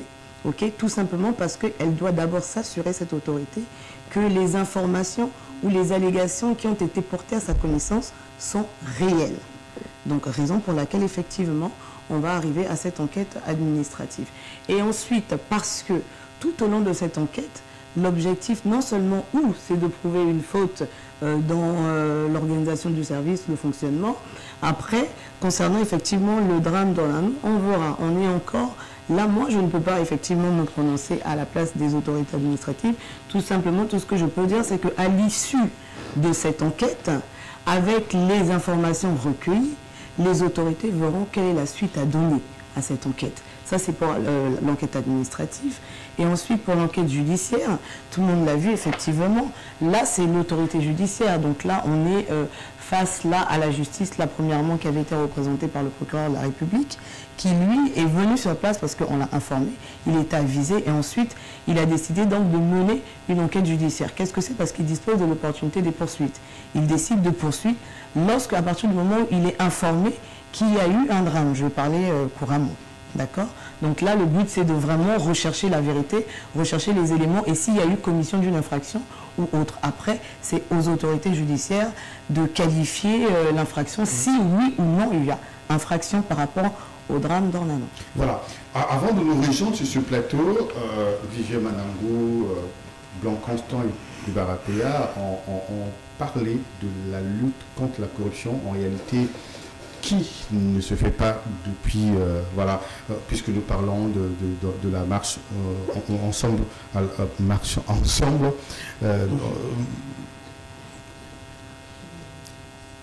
ensemble poursuivant la marche. Alors, tout à l'heure, nous parlons donc de la corruption. Nous avons vu dès longtemps, j'ai envie de dire, que Koliné Makosso, Anatole Koliné Makosso est nommé Premier ministre. Le premier acte officiel qu'il pose, c'est la déclaration de patrimoine. Est-ce que vous pensez que cela a un impact dans la lutte contre la corruption? Et qu'est-ce que cela signifie en réalité? Si on reste dans la politique, on va dire dans l'exécution de ce projet, ensemble poursuivant la marche, quel est l'impact, quel est l'intérêt d'aller présenter ou encore présenter bien le patrimoine aux juges? Déjà, je tiens à remercier le gouvernement Koliné Makosso 1 et 2, donc de 2021, de mai 2021 et de septembre 2022, parce que c'est pour la première fois qu'au Congo, donc avec au Congo, malgré les différentes constitutions, celle de 92, celle de 97, celle de 2002, qu'un gouvernement de la République décide aujourd'hui d'aller déposer, donc de faire cette déclaration de patrimoine. Maintenant, effectivement, ils l'ont fait tout simplement parce qu'aujourd'hui, c'est une exigence constitutionnelle. L'article 55 de la Constitution le dit. Et on a également une loi qui est venue renforcer la Constitution de 2015. C'est celle de 2019, du 7 février, si je n'abuse, je crois, 2019, qui enjoint donc l'obligation à tout citoyen élu et nommé à de hautes fonctions donc à faire cette déclaration de patrimoine. Ça envoie quoi comme message? Effectivement, là, permettez-moi effectivement de rappeler, je pense que c'est au niveau de la première déclaration du Premier ministre, il disait, la deuxième d'ailleurs, c'est un acte, donc je cite ces mots, il dit c'est un acte de responsabilité et un engagement à la sincérité, à l'humilité et à la probité. C'est à cela que le peuple nous a astreints lorsqu'il portait sur les fonds baptismaux la Constitution de 2015. Donc voilà. Donc en disant ça, on est vraiment dans... Allez-y, c'est bon. Ok, d'accord. Vous voulez réagir, mais c'est quand même... Anatole Koliné Makosso annonce les couleurs. Quand il arrive, nous avons passé, Madame Kibongi l'a dit tout à l'heure, plusieurs années, la Constitution, elle est adoptée en 2015, pardon. Mais tout au long de cette période, rien n'est fait, puisque nous avons eu quand même des gouvernements. Mais cela se fait sous Koliné Makosso. Puisque nous parlons ensemble poursuivant la marche, est-ce que ce n'est pas un élément positif aussi à mettre sur le bilan de ces 30 mois de ce projet de société? Bon, je vais vous rafraîchir la mémoire. Allez-y. Cette disposition existait déjà dans la Constitution de 2002. Oui. La déclaration de patrimoine. Rien n'a été fait jusqu'ici. Dans la Constitution de 2002, ça existait. 2015, ils ont repris cela. Oui. Et 2021, Koliné Makosso, Premier ministre, a mis en application. Mais vous oubliez un détail. Et le diable est dans le détail. La déclaration du patrimoine était une exigence du FMI. C'était une exigence. Je pense que, je peux me tromper, hein, et je ne suis pas vraiment dans le dossier, que ça fait partie des éléments qui ont occasionné la rupture avec le programme initié avec le Premier ministre Koliné Makosso. Et ça, c'est Clément Mamba. Merci beaucoup. Et deuxième chose, lorsque vous regardez la pratique, c'est-à-dire la mise en place de cette forme de déclaration de biens, on est dans ce que j'appelle moi une ruse de l'intelligence politique. Pourquoi? Parce que la loi dit la Constitution dit qu'on doit déclarer le patrimoine avant l'entrée en fonction et après. Mais qu'est-ce qu'on a observé? Il y a eu cette ruse de l'intelligence politique où les gens ont déclaré le patrimoine, je ne sais pas, 3 mois ou 2 ou 3 mois après avoir entré en fonction. Même si on dit que c'est la loi, mais une loi d'application doit se conformer à la Constitution. Ça a été censé. Bon, voilà. D'accord. Donc, à partir de ce moment-là, on ne peut pas parler de la sincérité. Deuxième élément sur la même question. On ne sait pas ce qu'on a déclaré. Ça a été fait dans une opacité totale sous scellé. Est-ce que la loi dit qu'il faut... Justement, la plus grande ruse du pouvoir, c'est d'organiser sa propre contestation. Je ne suis pas juriste. Je suis politologue. Vous avez un juriste à votre côté? Oui, il est juriste publiciste. Il est juriste publiciste. Il est à côté de la science politique, il le sait. Donc, la plus grande ruse du pouvoir, c'est d'organiser sa propre contestation. Mais c'est une contestation canalisée. Et c'est la ruse de ce que je disais tout à l'heure. Qui fait le parti au pouvoir, c'est-à-dire ceux qui sont au pouvoir, sont majoritairement obèses au Parlement. Un. Deuxième chose, majoritairement obèses au Parlement. Deuxième chose, certains même qui sont au gouvernement sont aussi députés, même si par un jeu d'affichage, c'est le suppléant qui siège. Donc, pour cacher ou bien pour ne pas se faire éclabousser, on prend le temps d'élaborer la loi, de faire tout ce qu'on fait. C'est tout à fait normal, c'est les mêmes gens. Donc, pour moi, de mon point de vue, ça n'émane pas de la volonté des Congolais, c'est la FMI qui a imposé. Deuxièmement, ça se fait sur la pointe des orteils. Donc il n'y a pas de quoi à se féliciter. Voilà, j'ai envie de vous entendre, Vivien, sur la question. Oui, je prendrai Arsène. Oui, Vivien, allez-y, je prendrai Arsène tout à l'heure. Arsène avant. Non, allez-y. Alors, pour une fois, je ne suis pas d'accord avec Constantine Barapéa. Pour une fois, hein. Et une fois n'est pas coutume. C'est une bonne chose. C'est une bonne chose, c'est une avancée. La question c'est qu'est-ce qu'on va en faire dans le temps. Il faut arrêter je le dis souvent, mais il faut arrêter de penser que le droit règle tout. Il faut arrêter de penser que le droit règle tout. Le gouvernement Makosso était aussi un peu obligé de le faire. Puisque... Non. Laissez d'abord. Je t'ai écouté religieusement. Laissez-le évoluer. Était un peu obligé. Pourquoi était un peu obligé? Parce que si vous voulez, le gouvernement Mwamba, avec la Constitution de 2015, vous savez que dans la Constitution, vous avez deux types de dispositions. Vous avez des dispositions qui sont d'applicabilité directe, et vous avez des dispositions qui nécessitent l'adoption des lois, des normes d'application pour être appliquées. C'est le cas de cette déclaration de patrimoine, dont la Constitution renvoie à l'adoption d'une loi. Et la loi n'avait jamais été adoptée jusqu'en 2019, il me semble. 2019. Donc lorsque la loi est adoptée en 2019, on a déjà un gouvernement qui est là. Il serait été difficile que ce gouvernement-là déclarât son patrimoine en 2019, alors que le gouvernement était là depuis déjà quelques années. Donc on était obligé d'attendre la prochaine législature pour que le nouveau gouvernement qui va arriver fasse cette déclaration-là. C'est ce que Coligny Makosso a fait avec ses ministres. C'est une bonne chose. C'est une bonne chose. C'est une bonne chose. Mais il s'est passé quand même, et c'est là où ce que Constant dit est vrai, il s'est passé des choses quand même. Première chose, la majorité a voulu faire dire le contraire, faire dire l'inverse de ce que disait la Constitution. En faisant par exemple des déclarations 6 mois après l'entrée en fonction, ce qui a été censuré par la Cour constitutionnelle. Donc là aussi, vous voyez que c'est une très bonne chose, puisqu'on est revenu à la version initiale de la Constitution. Mais non, on peut toujours dire que c'est petit bras. On peut toujours dire que c'est petit bras. Mais je rappelle par exemple qu'en France, il existe une déclaration de patrimoine, mais qui ne peut être contrôlée que par exemple, que les habitants d'une circonscription, dans le cas par exemple des députés. Vous voyez donc, vous ne pouvez pas jeter en pâture le patrimoine des gens. C'est fondamental, c'est important. Et là, on porte aussi atteinte aux questions de liberté individuelle. Moi, je suis un homme politique engagé. Ma femme ne fait pas de la politique. Nous sommes mariés. Ça veut dire que nos biens sont déclarés ensemble. Si on jette en pâture mon patrimoine, ma femme n'a rien demandé. Pourquoi son patrimoine devait aussi être jeté? Vous comprenez? Il y a des questions. Il faut trouver un équilibre. Il faut trouver un équilibre. Et donc, sur ce point-là, je pense qu'il faut saluer la démarche du gouvernement Makosso sur les déclarations des patrimoines. Mais non, il sera toujours temps de faire le bilan. Qu'est-ce que ça donne par rapport à la réalité de la corruption? Mais si je voulais que je vous dise, c'est parce qu'il arrêtera la corruption. Voilà. Allez-y. Oui, en fait, c'était juste pour dire que symboliquement, il faut reconnaître que c'est une avancée importante dans la pratique, dans l'éthique politique au Congo, le fait de déclarer son patrimoine. Maintenant, comment la déclaration a été faite, ça c'est une autre question, le débat va rester. Je crois que les choses vont évoluer et Vivien le développe déjà assez bien, que j'ai une voiture, j'ai 2 voitures, j'ai 3 voitures. Parce qu'après, c'est qu'on le déclare, c'est ce qu'on peut vérifier.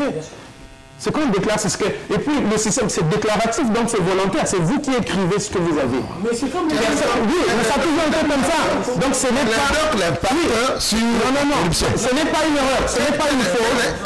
Le système, il est déclaratif, il est volontaire. Justement, on ne mettrait pas l'ONEM. Oui, mais c'est pas la police. C'est pas la police qui nous fait la liste, s'il vous plaît. On va laisser terminer. S'il vous plaît. Non, je ne voulais pas me terminer là. Je dis que c'est que l'année 2019... C'est la poudre rosée. Non. C'est de la poudre rosée. L'année 2019 nous donne ces deux instruments. Cette loi-là sur la déclaration du patrimoine, il y a la loi révisée de la lutte contre la corruption. Ces deux instruments mis ensemble, je pense, s'ils sont bien appliqués, on aura des résultats aujourd'hui et demain. Là, c'est un début. Voilà. Il faut féliciter le gouvernement pour avoir commencé à la faire. Donc, on félicite le gouvernement pour avoir commencé. Juste pour terminer, je pense, qui plus est, puisque si on se rappelle bien, puisque là on est en train de parler effectivement du bilan des actions du gouvernement, la lutte contre la corruption fait partie effectivement des batailles du gouvernement et également des instructions données par le chef de l'État, notamment à l'occasion donc de son discours de la célébration de la République et puis celui de l'État de la Nation. Ici, avec la déclaration donc, de patrimoine, ça envoie un message fort. On va dire juridiquement quel est l'intérêt social juridiquement protégé? On va dire c'est la transparence de la vie publique. Donc là, tout ce qui sera fait avec les outils, donc ce sont des réformes, on va dire, fortes. Maintenant, on va regarder effectivement on va dire dans l'avenir, ce que ça donne. Non, mais sérieusement, à partir du moment où on commence à travailler, il y a un commencement d'exécution. Il faut déjà des outils. Après, on évalue. Voilà. Voilà, pour clair avec vous, puisqu'on va vous libérer bientôt. Alors, est-ce que vous retenez encore d'autres réformes? Tout à l'heure, vous avez parlé comment on appelle, la présentation du patrimoine, la déclaration de patrimoine, pardon. Et vous retenez quoi d'autre encore depuis les 30 mois de ce projet Alors, effectivement, il y a pas mal de réformes. Donc là, si je pars sur les 30, je pense qu'on ne va pas sortir de là. Mais je vais...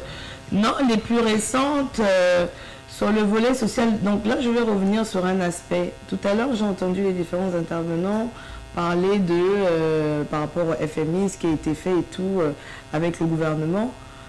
L'État congolais, donc par la voix de son chef d'État, donc du président, a bien demandé, a dit au gouvernement, au Parlement qu'il va tout faire pour que soit limité l'impact, d'accord, donc de ces programmes, ces projets avec le FMI. En quoi faisant? Mais c'est un discours, on est le 28 novembre, d'accord. Non, là je parle de son discours, s'il vous plaît, là je parle là, je m'arrête le discours du 28 novembre. Ouais. Donc là il insiste, donc ça veut dire il insiste et il donne ordre à un gouvernement, à son gouvernement de le faire. D'accord. Donc là, je voulais juste revenir sur cet aspect-là. Effectivement, sur les réformes, il y en a énormément. Sur le volet social, effectivement, avec l'une des batailles sur la santé pour tous, je crois, c'est la première bataille d'ailleurs du gouvernement, où aujourd'hui, on a eu la chance d'avoir le CAMU, la CAMU, et éventuellement là, depuis décembre, donc depuis le début de ce mois, on a également le statut de la CAMU qui a été adopté. Donc, socialement parlant, on va dire, et il y a beaucoup d'avancées, il y a pas mal de choses. Il y a comme aussi, on peut le rappeler, la cour des comptes. La cour des comptes, là je vais venir, là c'est sur la corruption. Effectivement, là je vais revenir parce que c'est un peu mon domaine également, puisque je suis juriste. La cour des comptes de discipline budgétaire, aujourd'hui, avec la loi organique, donc la nouvelle loi, quel est l'apport essentiel depuis le 25 octobre 2015, c'est que d'une part, on a une cour qui ne dépend plus de l'ordre judiciaire. D'accord? Elle est devenue indépendante et autonome vis-à-vis des pouvoirs exécutifs et du pouvoir législatif. Elle est autonome aussi vis-à-vis, on va dire financièrement. D'accord? Qu'est-ce que ça veut dire? Ça revient à dire aujourd'hui que cette cour, parce qu'on a renforcé, il y a énormément de choses là-dedans. Hier encore, vous savez, je peux vous dire que, parlons par exemple de la carrière des magistrats aujourd'hui de la Cour des comptes qui dépendait encore du pouvoir judiciaire, donc du CSM, hein, donc le Conseil supérieur de la magistrature. Aujourd'hui, ils sont directement rattachés au chef de l'État. C'est-à-dire que c'est lui qui va piloter, puisque c'est lui qui est président aujourd'hui de cette Cour suprême de la Cour des comptes et des disciplines budgétaires. Il y a beaucoup de choses qui vont avancer. Il y a eu un renforcement de leur pouvoir et de leur capacité. C'est-à-dire ils vont à la fois vérifier, jouer le rôle d'évaluation des politiques publiques et certifier les comptes. Ça a été renforcé. Ils sont encore allés beaucoup plus loin. On est encore là à quelques jours, octobre, novembre, décembre, on va encore aller plus loin. Et je veux encore revenir, aujourd'hui, on va dire le statut ou le nombre de justiciables devant cette cour a évolué. D'accord? On a les ordonnateurs principaux, on a les contrôleurs judiciaires, on a également gestion des contrôleurs, on a également les comptables et on a également tous les agents, toutes les personnes qui auront la charge ou qui auront manipulé les données publiques alors qu'ils n'en avaient pas la qualité. Donc vous voyez, il y a beaucoup de choses qui ont évolué. Donc sur ce point-là, effectivement, ça va participer à quoi? On aura aujourd'hui une discipline budgétaire qui va être, on va dire, contrôlée, surveillée, évaluée par une cour spécialisée, une cour qui est indépendante.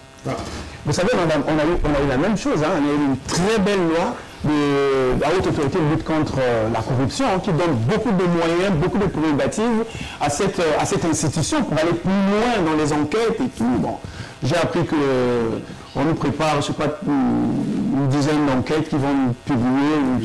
Mais les attentes sont énormes. Les lois sont belles chez nous, hein, mais après il faut les très bonnes lois, il faut les appliquer. Parce que la Cour des comptes, quand même, les attentes sont importantes.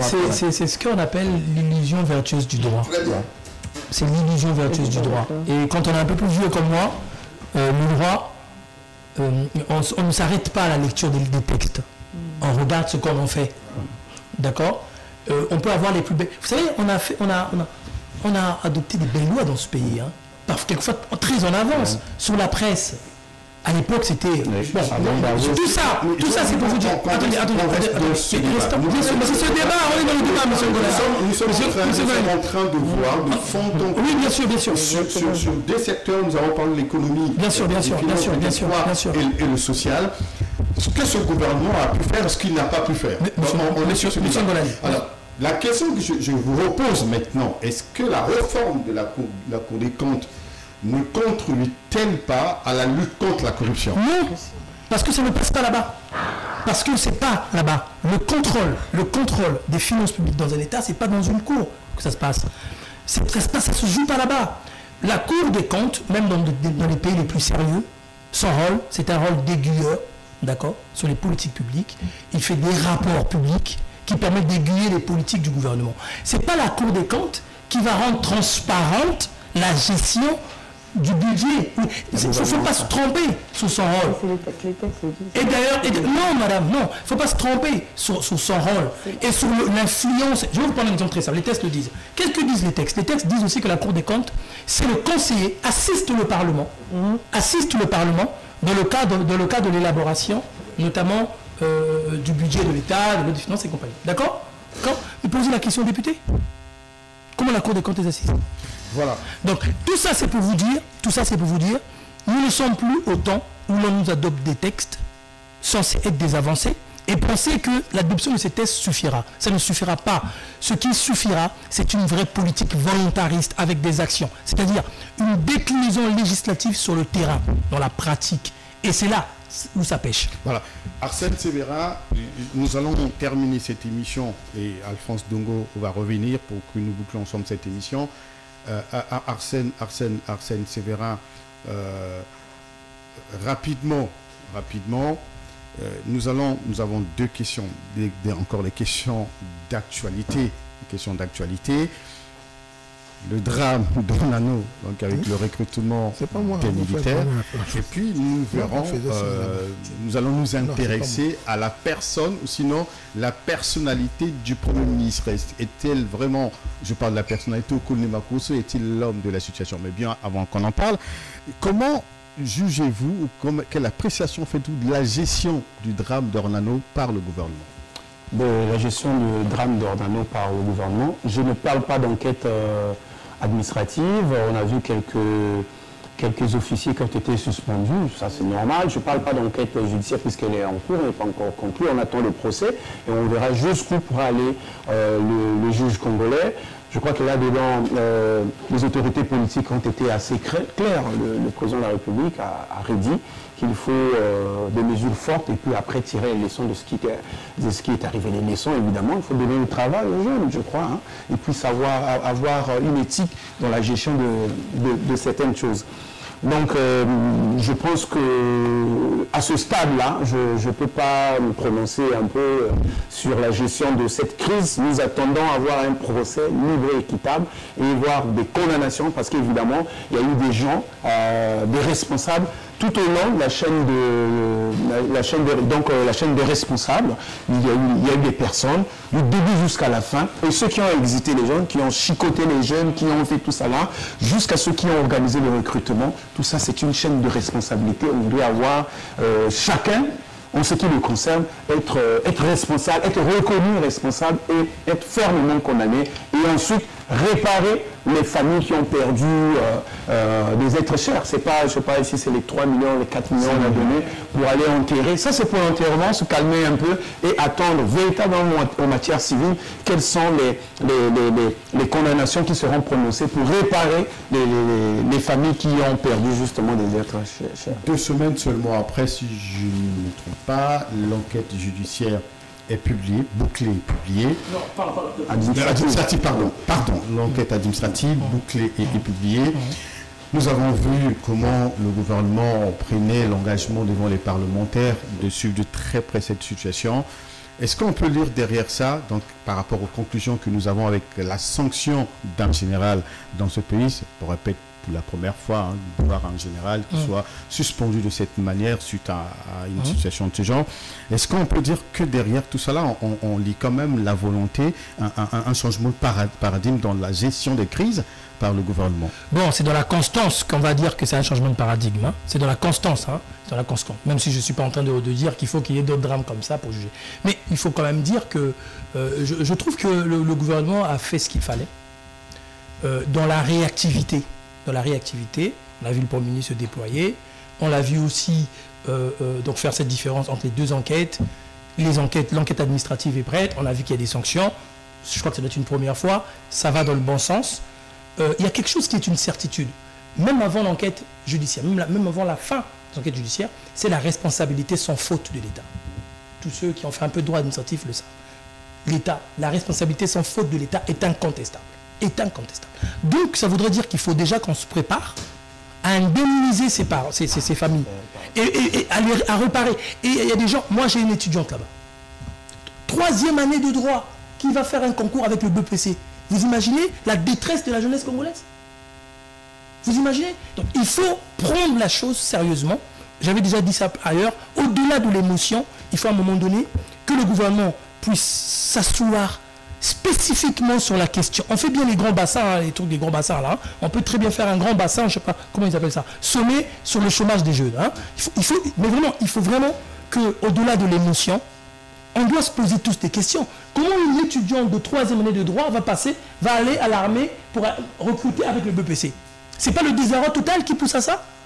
On devrait tous s'indigner. Alors, le gouvernement a fait ce qu'il faut pour l'instant, ça semble aller dans le bon sens. Très bien. Nous, on attend après l'émotion, ce que le gouvernement fera, les mesures fortes que le gouvernement fera pour réparer les parents, les familles des victimes, pour réparation, et puis pour tracer des vraies perspectives sur le chômage des jeunes.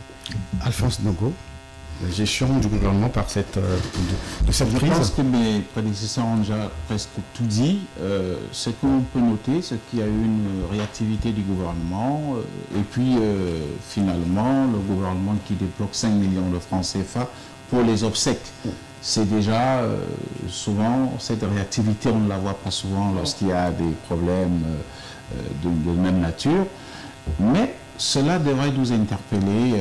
Je pense que Vivian m'a devancé, hein, lorsque je sais que je connais une jeune dame, belle d'ailleurs, qui a été nantie de son master en droit, et qui évidemment, donc, je crois, a préféré devenir soldat première ou 2e classe. Cela montre qu'il y a vraiment des problèmes d'emploi des jeunes. Et le gouvernement devrait prendre ces questions à bras le corps, parce que trouver des jeunes qui sont comme désespérés et qui préfèrent s'en remettre à ce genre d'offres d'emploi, ça veut dire que le problème d'emploi dans notre pays est profond. Je me suis fait renseigner par un expert en assurance, je lui demandais est-ce que pour ce genre de constitution de dossier, on ne devrait pas demander à des candidats de pouvoir produire une assurance. Il me dit non, ça ne se fait jamais.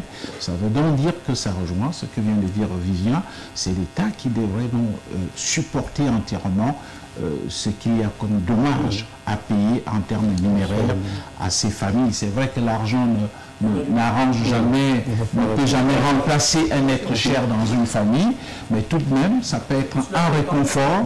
Mais en même temps, il s'agit aussi pour l'État de revoir lorsqu'il y a ce genre de situation, parce qu'un jeune informaticien de la place m'a dit qu'il avait présenté une offre de service, n'est-ce pas, pour pouvoir procéder à ce genre de recrutement, c'est-à-dire qu'on essaie de numériser, mais malheureusement, sa demande n'a jamais reçu, n'est-ce pas, les effets escomptés. Enfin, il n'y a eu aucune réponse de la part du ministère de la Défense. Cela veut dire que si les gens prennent les choses au sérieux, si on parle de numérisation de tout ce que nous faisons tel que cela est déployé à travers des ateliers, des séminaires, on aurait donc dû, pourquoi pas, avoir une solution numérique, du moins pour les 2 principales villes congolaises où s'opère ce recrutement. Donc, c'est ce qu'on peut en tirer. On dit, oui, le gouvernement a fait son travail et autre chose. Moi, je n'y croyais pas du tout.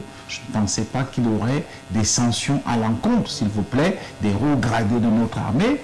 Mais dès lors que j'ai vu le président lui-même se saisir de l'affaire et commencer son discours qu'il nous a servi le 28 novembre dernier par un temps de recueillement ou alors une minute de silence, cela, je me suis dit, alors là, le problème est vraiment pris au sérieux au plus haut niveau de l'État. Depuis le Cameroun, vous êtes encore au Cameroun quand le drame survient au Congo.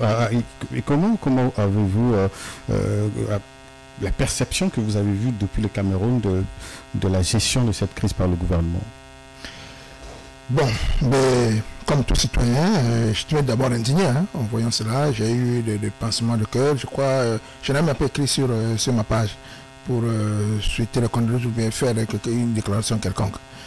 Mais après, j'étais sceptique. Je disais, bon, c'est la routine. J'en ai parlé avec quelques amis que nous avons eu le drame du 4 mars, nous avons eu ceci, et bon, là, on va voir. Maintenant, la particularité de ce qui vient de se passer, c'est que vous avez vu que le président de la République a posé 2 actes symboliques. Le premier, c'est qu'il a reçu les familles rapidement. En tout cas, rapidement. Peut-être qu'il y a eu la pression sociale avec les réseaux sociaux et autres. Et deuxièmement, il commence son discours avec le silence. C'est très important. Symboliquement, c'est très important. Et l'autre élément, c'est qu'on devrait recruter une personne dans chaque famille. Mais je pense qu'ils ont mis un peu de côté ceux qui ont eu des handicaps. À partir de ces événements, qu'est-ce qu'on fera de ceux-là? Bon, c'est au gouvernement de voir. Et l'indemnisation, ils ont donné l'argent pour ils ont alloué des frais et des fonds pour l'organisation des obsèques. C'est encore bien, mais il faut aller jusqu'au bout. On parle de sanctions administratives, oui, mais le général en question a été suspendu. Il n'a pas relevé de sa fonction. Ça fait des choses différentes quand même. Bon, suspendu c'est déjà bien, mais il faut aller jusqu'au bout. Il faut établir les responsabilités. Qui a fait quoi? Qui a fait quoi? Il ne faudrait pas qu'il y ait de petits poissons, de petits frétins et de gros poissons qu'on doit protéger. C'est pas le petit. Oui, en général, non? Oui, je suis totalement d'accord. Non, il a été désigné. C'est l'un des témoins qui a réalité son chef. Voilà. C'est son chef hiérarchique qui a été... C'est quand même un général, c'est pour la première fois de ce pays de voir un général. Oui, justement. Il a été qui est en fonction d'ailleurs, suspendu. Il est suspendu. Mais en tant que chef, puisque le commandant Jean-Thomas Brazzaville, c'est lui qui pilotait en réalité le recrutement. Maintenant, il faut... C'est le chef d'état-major. Oui. Non, opérationnel, non, du point de vue opérationnel. Voilà. Du point de vue opérationnel. On va boucler. Du point de vue opérationnel, c'est lui. Oui. Maintenant, il faut établir des responsabilités. Il ne faudra pas aussi que le général soit le général. Voilà, c'est ce que je suis en train de dire. Voilà, on boucle par cette question. Je vous la pose. Je résume que nous avons parlé les 30 mois de Ensemble poursuivant la marche, le projet de président de la République, Denis Sassou Nguesso, aujourd'hui est devenu un programme de société. Vous avez aussi résumé dans les 12 batailles les actions que le gouvernement doit mener tout au long du quinquennat pour matérialiser ce projet de société. Alors, j'ai envie de vous comprendre, en choisissant Anatole Koliné-Makosso à la tête du gouvernement, puisqu'il est encore là, est-ce qu'on peut vous poser la question de savoir, est-ce qu'il est l'homme de la situation, puisque le Congo est quand même en crise. Le président porte son choix sur l'ancien ministre de la jeunesse d'abord, puis de l'enseignement général, et qui, dans le passé aussi, était dans le cabinet du président de la République.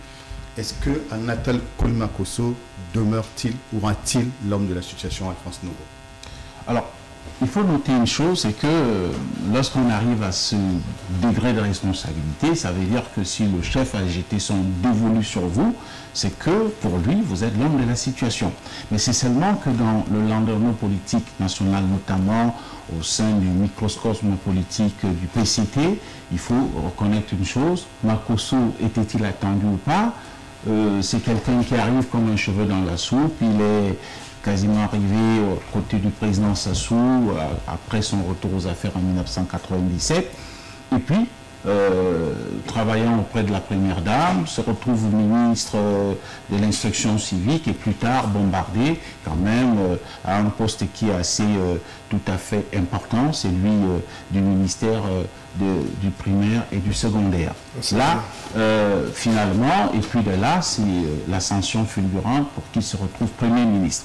Il faut donc savoir qu'au sein du Parti congolais du travail, je parle là en tant que journaliste, en discutant avec les gens, il y en a qui trouvent que ce n'est pas l'homme de la situation, il vient d'où, nous sommes là depuis longtemps, on a mouillé le maillot, et puis on est dans une configuration, il faut aussi le reconnaître, de pourquoi pas, une configuration successorale, où vous avez des clans qui se dessinent au sein du Parti congolais du travail, ceux qui estiment que Bouya ne doit pas être là, ou alors, qu'est-ce que je dis, Makosso, excusez-moi, ne doit pas être là, mais oui, si je parle de Bouya, vous avez des clans, clan Bouya, clan Denis Christel Sassou Nguesso, clan Ngolo, clan Vouba, et d'autres clans comme le clan Pierre Moussa. Donc, vous avez ces clans au sein du Parti congolais du travail, et chaque clan, il va, n'est-ce pas, avec sa façon de voir les choses, et ça peut constituer pour moi un élément bloquant parfois dans la marche telle que le Premier ministre Makosso voudrait la mener. Et il faut reconnaître une chose, de plus en plus, des nouvelles fusent de partout en parlant d'un possible remaniement de l'équipe gouvernementale, et il y en a qui pensent que non, il a déjà fait 30 mois, il faut qu'il s'en aille, parce que s'il faut notre Premier ministre qui va accompagner le président à la présidentielle. Je n'ai pas envie de vous retenir parce qu'on est déjà à la fin de cette émission, mais Alphonse Ndongo, est-ce qu'il y a-t-il un intérêt à remanier le gouvernement? Quand j'observe la façon dont le président Sassou travaille, s'il y a un remaniement ministériel, vous l'avez vu avec Mwamba, c'est un minima. C'est quasiment les mêmes gens qui sont reconduits. Je peux donc, sur la base de ça, en disant qu'il n'y a même pas de grand chambardement, peut-être, je dis bien peut-être, Koliné-Makosso va conduire la barque jusqu'à l'horizon 2026, avec évidemment quelques petits changements à l'intérieur de l'exécutif. C'est comme ça que je lis les choses, au regard de la manière de fonctionner du président Sassou, qui n'aime pas tellement créer de grands chamboulements. Voilà. Blanc Constant Rapéa, je n'ai pas envie de dire que vous êtes sévère, vous avez fait une analyse, on va dire, vous avez présenté un bilan négatif des 30 mois de l'ensemble poursuivant la marche. Alors, j'ai envie de comprendre avec vous, Alphonse Ndongo l'a dit, est-ce que les clans qui se forment, puisque dans votre thèse, vous en parlez d'ailleurs, vous parlez du Parti congolais du travail, est-ce que dans les clans qui se forment, donc qui gravitent autour du pouvoir, constituent-ils un blocus ou un blocage dans la mise en œuvre de l'ensemble poursuivant la marche? Bon, dès l'entame de la nomination du Premier ministre Koliné-Makosso, je crois que c'était sur votre plateau d'ailleurs, oui. J'avais dit qu'il était programmé pour échouer. Je l'ai dit qu'il est programmé pour échouer. Mais les gens n'ont pas cherché à comprendre pourquoi je l'avais dit. Et on a vu automatiquement le déploiement de cyber-miliciens, que j'appelle les cyber-miliciens de la cour de Yanga, qui m'ont taxé de tout le monde. Parce que, vous savez, nous sommes dans une configuration où les membres du gouvernement se tiennent et non se soutiennent. Et percevoir un parti politique comme un long fleuve tranquille, c'est faire l'erreur. Un parti politique est un champ condensé de luttes internes pour le positionnement. Monsieur Manango, ne me dira pas le contraire. Dans un parti politique, tel veut être député, tel veut être proche du chef, tel veut être... Et c'est des luttes de positionnement. Et lorsque vous êtes dans une configuration successorale, où on sait que le grand pachyderme est au soir, au coucher du soleil, chacun se positionne pour se positionner. Et chacun travaille pour le positionnement. Et deuxièmement, alors vous savez qu'il y a une chose avec Kone Makosso. Kone Makosso arrive au pouvoir, c'est une décision politique et qui a eu des interactions au niveau d'un certain nombre d'alliances, de ce que j'appelle moi la parentocratie. Si nous rentrons, donc on fait une analyse anthropologique de la nomination de Kone Makosso, vous avez vu que avant sa nomination, il y a eu une sortie épistolaire qu'on a attribuée aux sages de Kouilou qui demandait à ce qu'un de leurs soit élevé à de hautes fonctions. Et M. Kone Makosso a une proximité avec la première dame. Il a été son directeur de cabinet, c'est dans ce cadre-là. Et puis, on nomme. Or, nous savons qu'il y a eu des gens qui ont ramené le président Sassou au pouvoir en 1997. Kone Makosso est loin de cela. Donc, sa venue. Au bout d'un moment, c'est bon, 97, quoi. 23 ans. Mais justement, attention. Non, mais il faut qu'ils arrêtent. Non. Est-ce que vous voulez ne faire pas que c'est une raison? Je ne donne pas raison. Est-ce que a été nommé sur la base de ce que vous dites? Non, je pense que ce sont des raisons. Ce sont des raisons. Parce que je vous ai dit tout à l'heure, il faut refaire l'anthropologie du pouvoir. Dans nos communautés, surtout dans la communauté Mbossi. Il n'est pas le seul à être... Allez doucement. Allons doucement. Allons doucement. Dans la communauté Mbossi, que vous appelez Mbouchi, le chef dirige toujours avec la belle famille. Et vous allez voir que dans le position, et là je parle sur la base de mes enquêtes, sur la base de mon enquête, vous allez trouver certaines personnalités qui à telle position. Quand vous regardez le lieu d'affiliation, c'est la belle famille. Et monsieur Kone Makosso, je vous ai parlé d'abord de la sortie épistolaire de ce stage-là. Donc il y a cet élément-là qui compte. Or, dans la bataille de succession, la belle famille peut penser que celui qu'on a mis ici peut nous détourner l'affaire et amener de l'autre côté là-bas. On va se combattre dans un pays africain, je ne peux pas citer le nom, entre les membres du clan du président et sa belle famille qui se battent. C'est un combat politique. Donc, il se pourrait aussi que les aînés, parce que nous sommes dans une société de seniorité, un des aînés ne peut pas voir un petit venir commander. Même le temps docteur dit petit moi c'est ça notre culture. Donc il y a certains qui supportent mal que bon c'est un enfant qui arrive, qui fait ça, puis voilà. Donc tous ces éléments là prêts à bloquer tout un système. Mais ce sont des batailles politiques. Des batailles politiques quand il n'y a pas l'éthique. Quand vous ôtez l'éthique des batailles politiques, on retrouve là. Comme vous pouvez imaginer qu'il y a quelqu'un à présenter un projet pour le développement par exemple de start-up dans tel département et que celui qui en a la charge ne trouve pas son intérêt, il bloque le projet, non? Ça se fait. Donc je ne dis pas que ce que nous avons constaté jusqu'ici, les insuffisances du gouvernement Kosso est lié à ça, mais ça peut aussi être lié à ça. Maintenant, ce qu'il doit faire, arriver à ce niveau de responsabilité, il a ce que Max Weber appelle le charisme de fonction. On ne pleure pas, on constitue le réseau. Et ce que je reproche, et là c'est le citoyen qui parle, ce n'est plus le politologue, ce que je reproche au Premier ministre Kone Makosso, c'est son entourage. On ne peut pas être un bon chef. C'est-à-dire qu'il y a 3 ceintures autour du chef. Je vais citer 2. L'autre là, je vais de côté. Nous avons les hommes d'influence. C'est-à-dire ceux qui ont la capacité de parler à l'oreille du chef. Qui généralement n'ont pas une place dans l'architecture, c'est-à-dire dans l'organigramme officiel. Vous avez en même temps les hommes du pouvoir qui entourent le chef. Et vous avez les agents d'exécution. Parce qu'il y a certaines personnes qui peuvent avoir la capacité de parler dans l'oreille du chef pour lui faire modifier une bonne décision ou une mauvaise décision. Et si vous avez l'entourage, vous voyez, le Premier ministre Kone Makosso est docteur en droit, je le dis souvent, il est docteur en droit. Mais faites un peu la sociologie des élites qui l'entourent. On ne peut pas être à ce niveau lorsque vous voulez constituer le jeu, parce que c'est des batailles. Vous avez des batailles qui viendront de vos amis du PCT, vous avez des batailles qui viendront de vos amis du département, vous avez des batailles qui viendront de vos amis au gouvernement, parce que tout le monde, si on pense que Kone Makosso part en 2021, bon, il a de fortes chances que ce succès vient du gouvernement. Donc s'il y a ses amis au sein du gouvernement qui veulent placer, on va leur faire le pot de banane. Ça c'est clair. C'est le combat politique. Maintenant, il faut constituer une équipe solide. Et il y a eu un moment où j'avais même proposé que Kone Makosso puisse nommer un porte-parole, ou bien donner cette attribution-là à un de ses conseillers, qui est un porte-parole. Parce que le chef ne revient difficilement, doit revenir difficilement dans ce qu'il a dit. Il ne pense pas qu'il parle en son nom. Là, il est mis à l'abri. Mais parfois, il fait des promesses, il prend des décisions, et il y a des promesses qui ne sont pas réalisées. Et ça on aura le temps de parler de lui. Oui, je comprends. Oui, je comprends. Non, ça va. Voilà, j'ai prévu de vous recevoir. Je sais que ça ne vous arrange pas. Non, mais je suis dans une autre neutralité totale ici sur ce plateau. Alors je pense que ceux qui nous suivent le comprennent. Mais la constitution de l'équipe qui l'entoure est très importante. Très bien. Alors Arsène Sévérin, avant de boucler avec Viviane. Kone Makosso est-il l'homme de la situation? Oui, je crois que je serai très court là-dessus.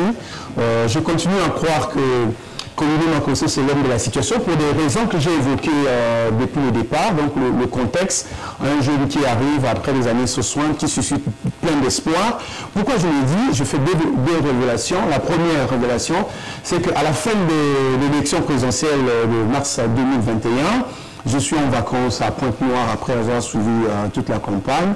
Et j'écrivais sur ma page Facebook que Anatole Kone Makosso serait le prochain Premier ministre.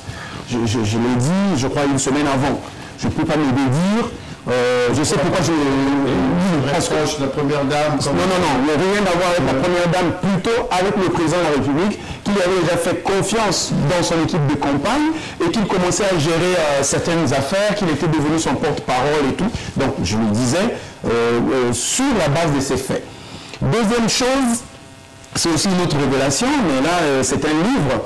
Dans un livre où j'ai été sollicité pour donner ma contribution, un livre de Joseph Mampouya, qui parle justement de Anatole Kone Makosso, je disais, et je le dis aujourd'hui, je disais au Premier ministre, si vous voulez réussir, vous devez être audacieux.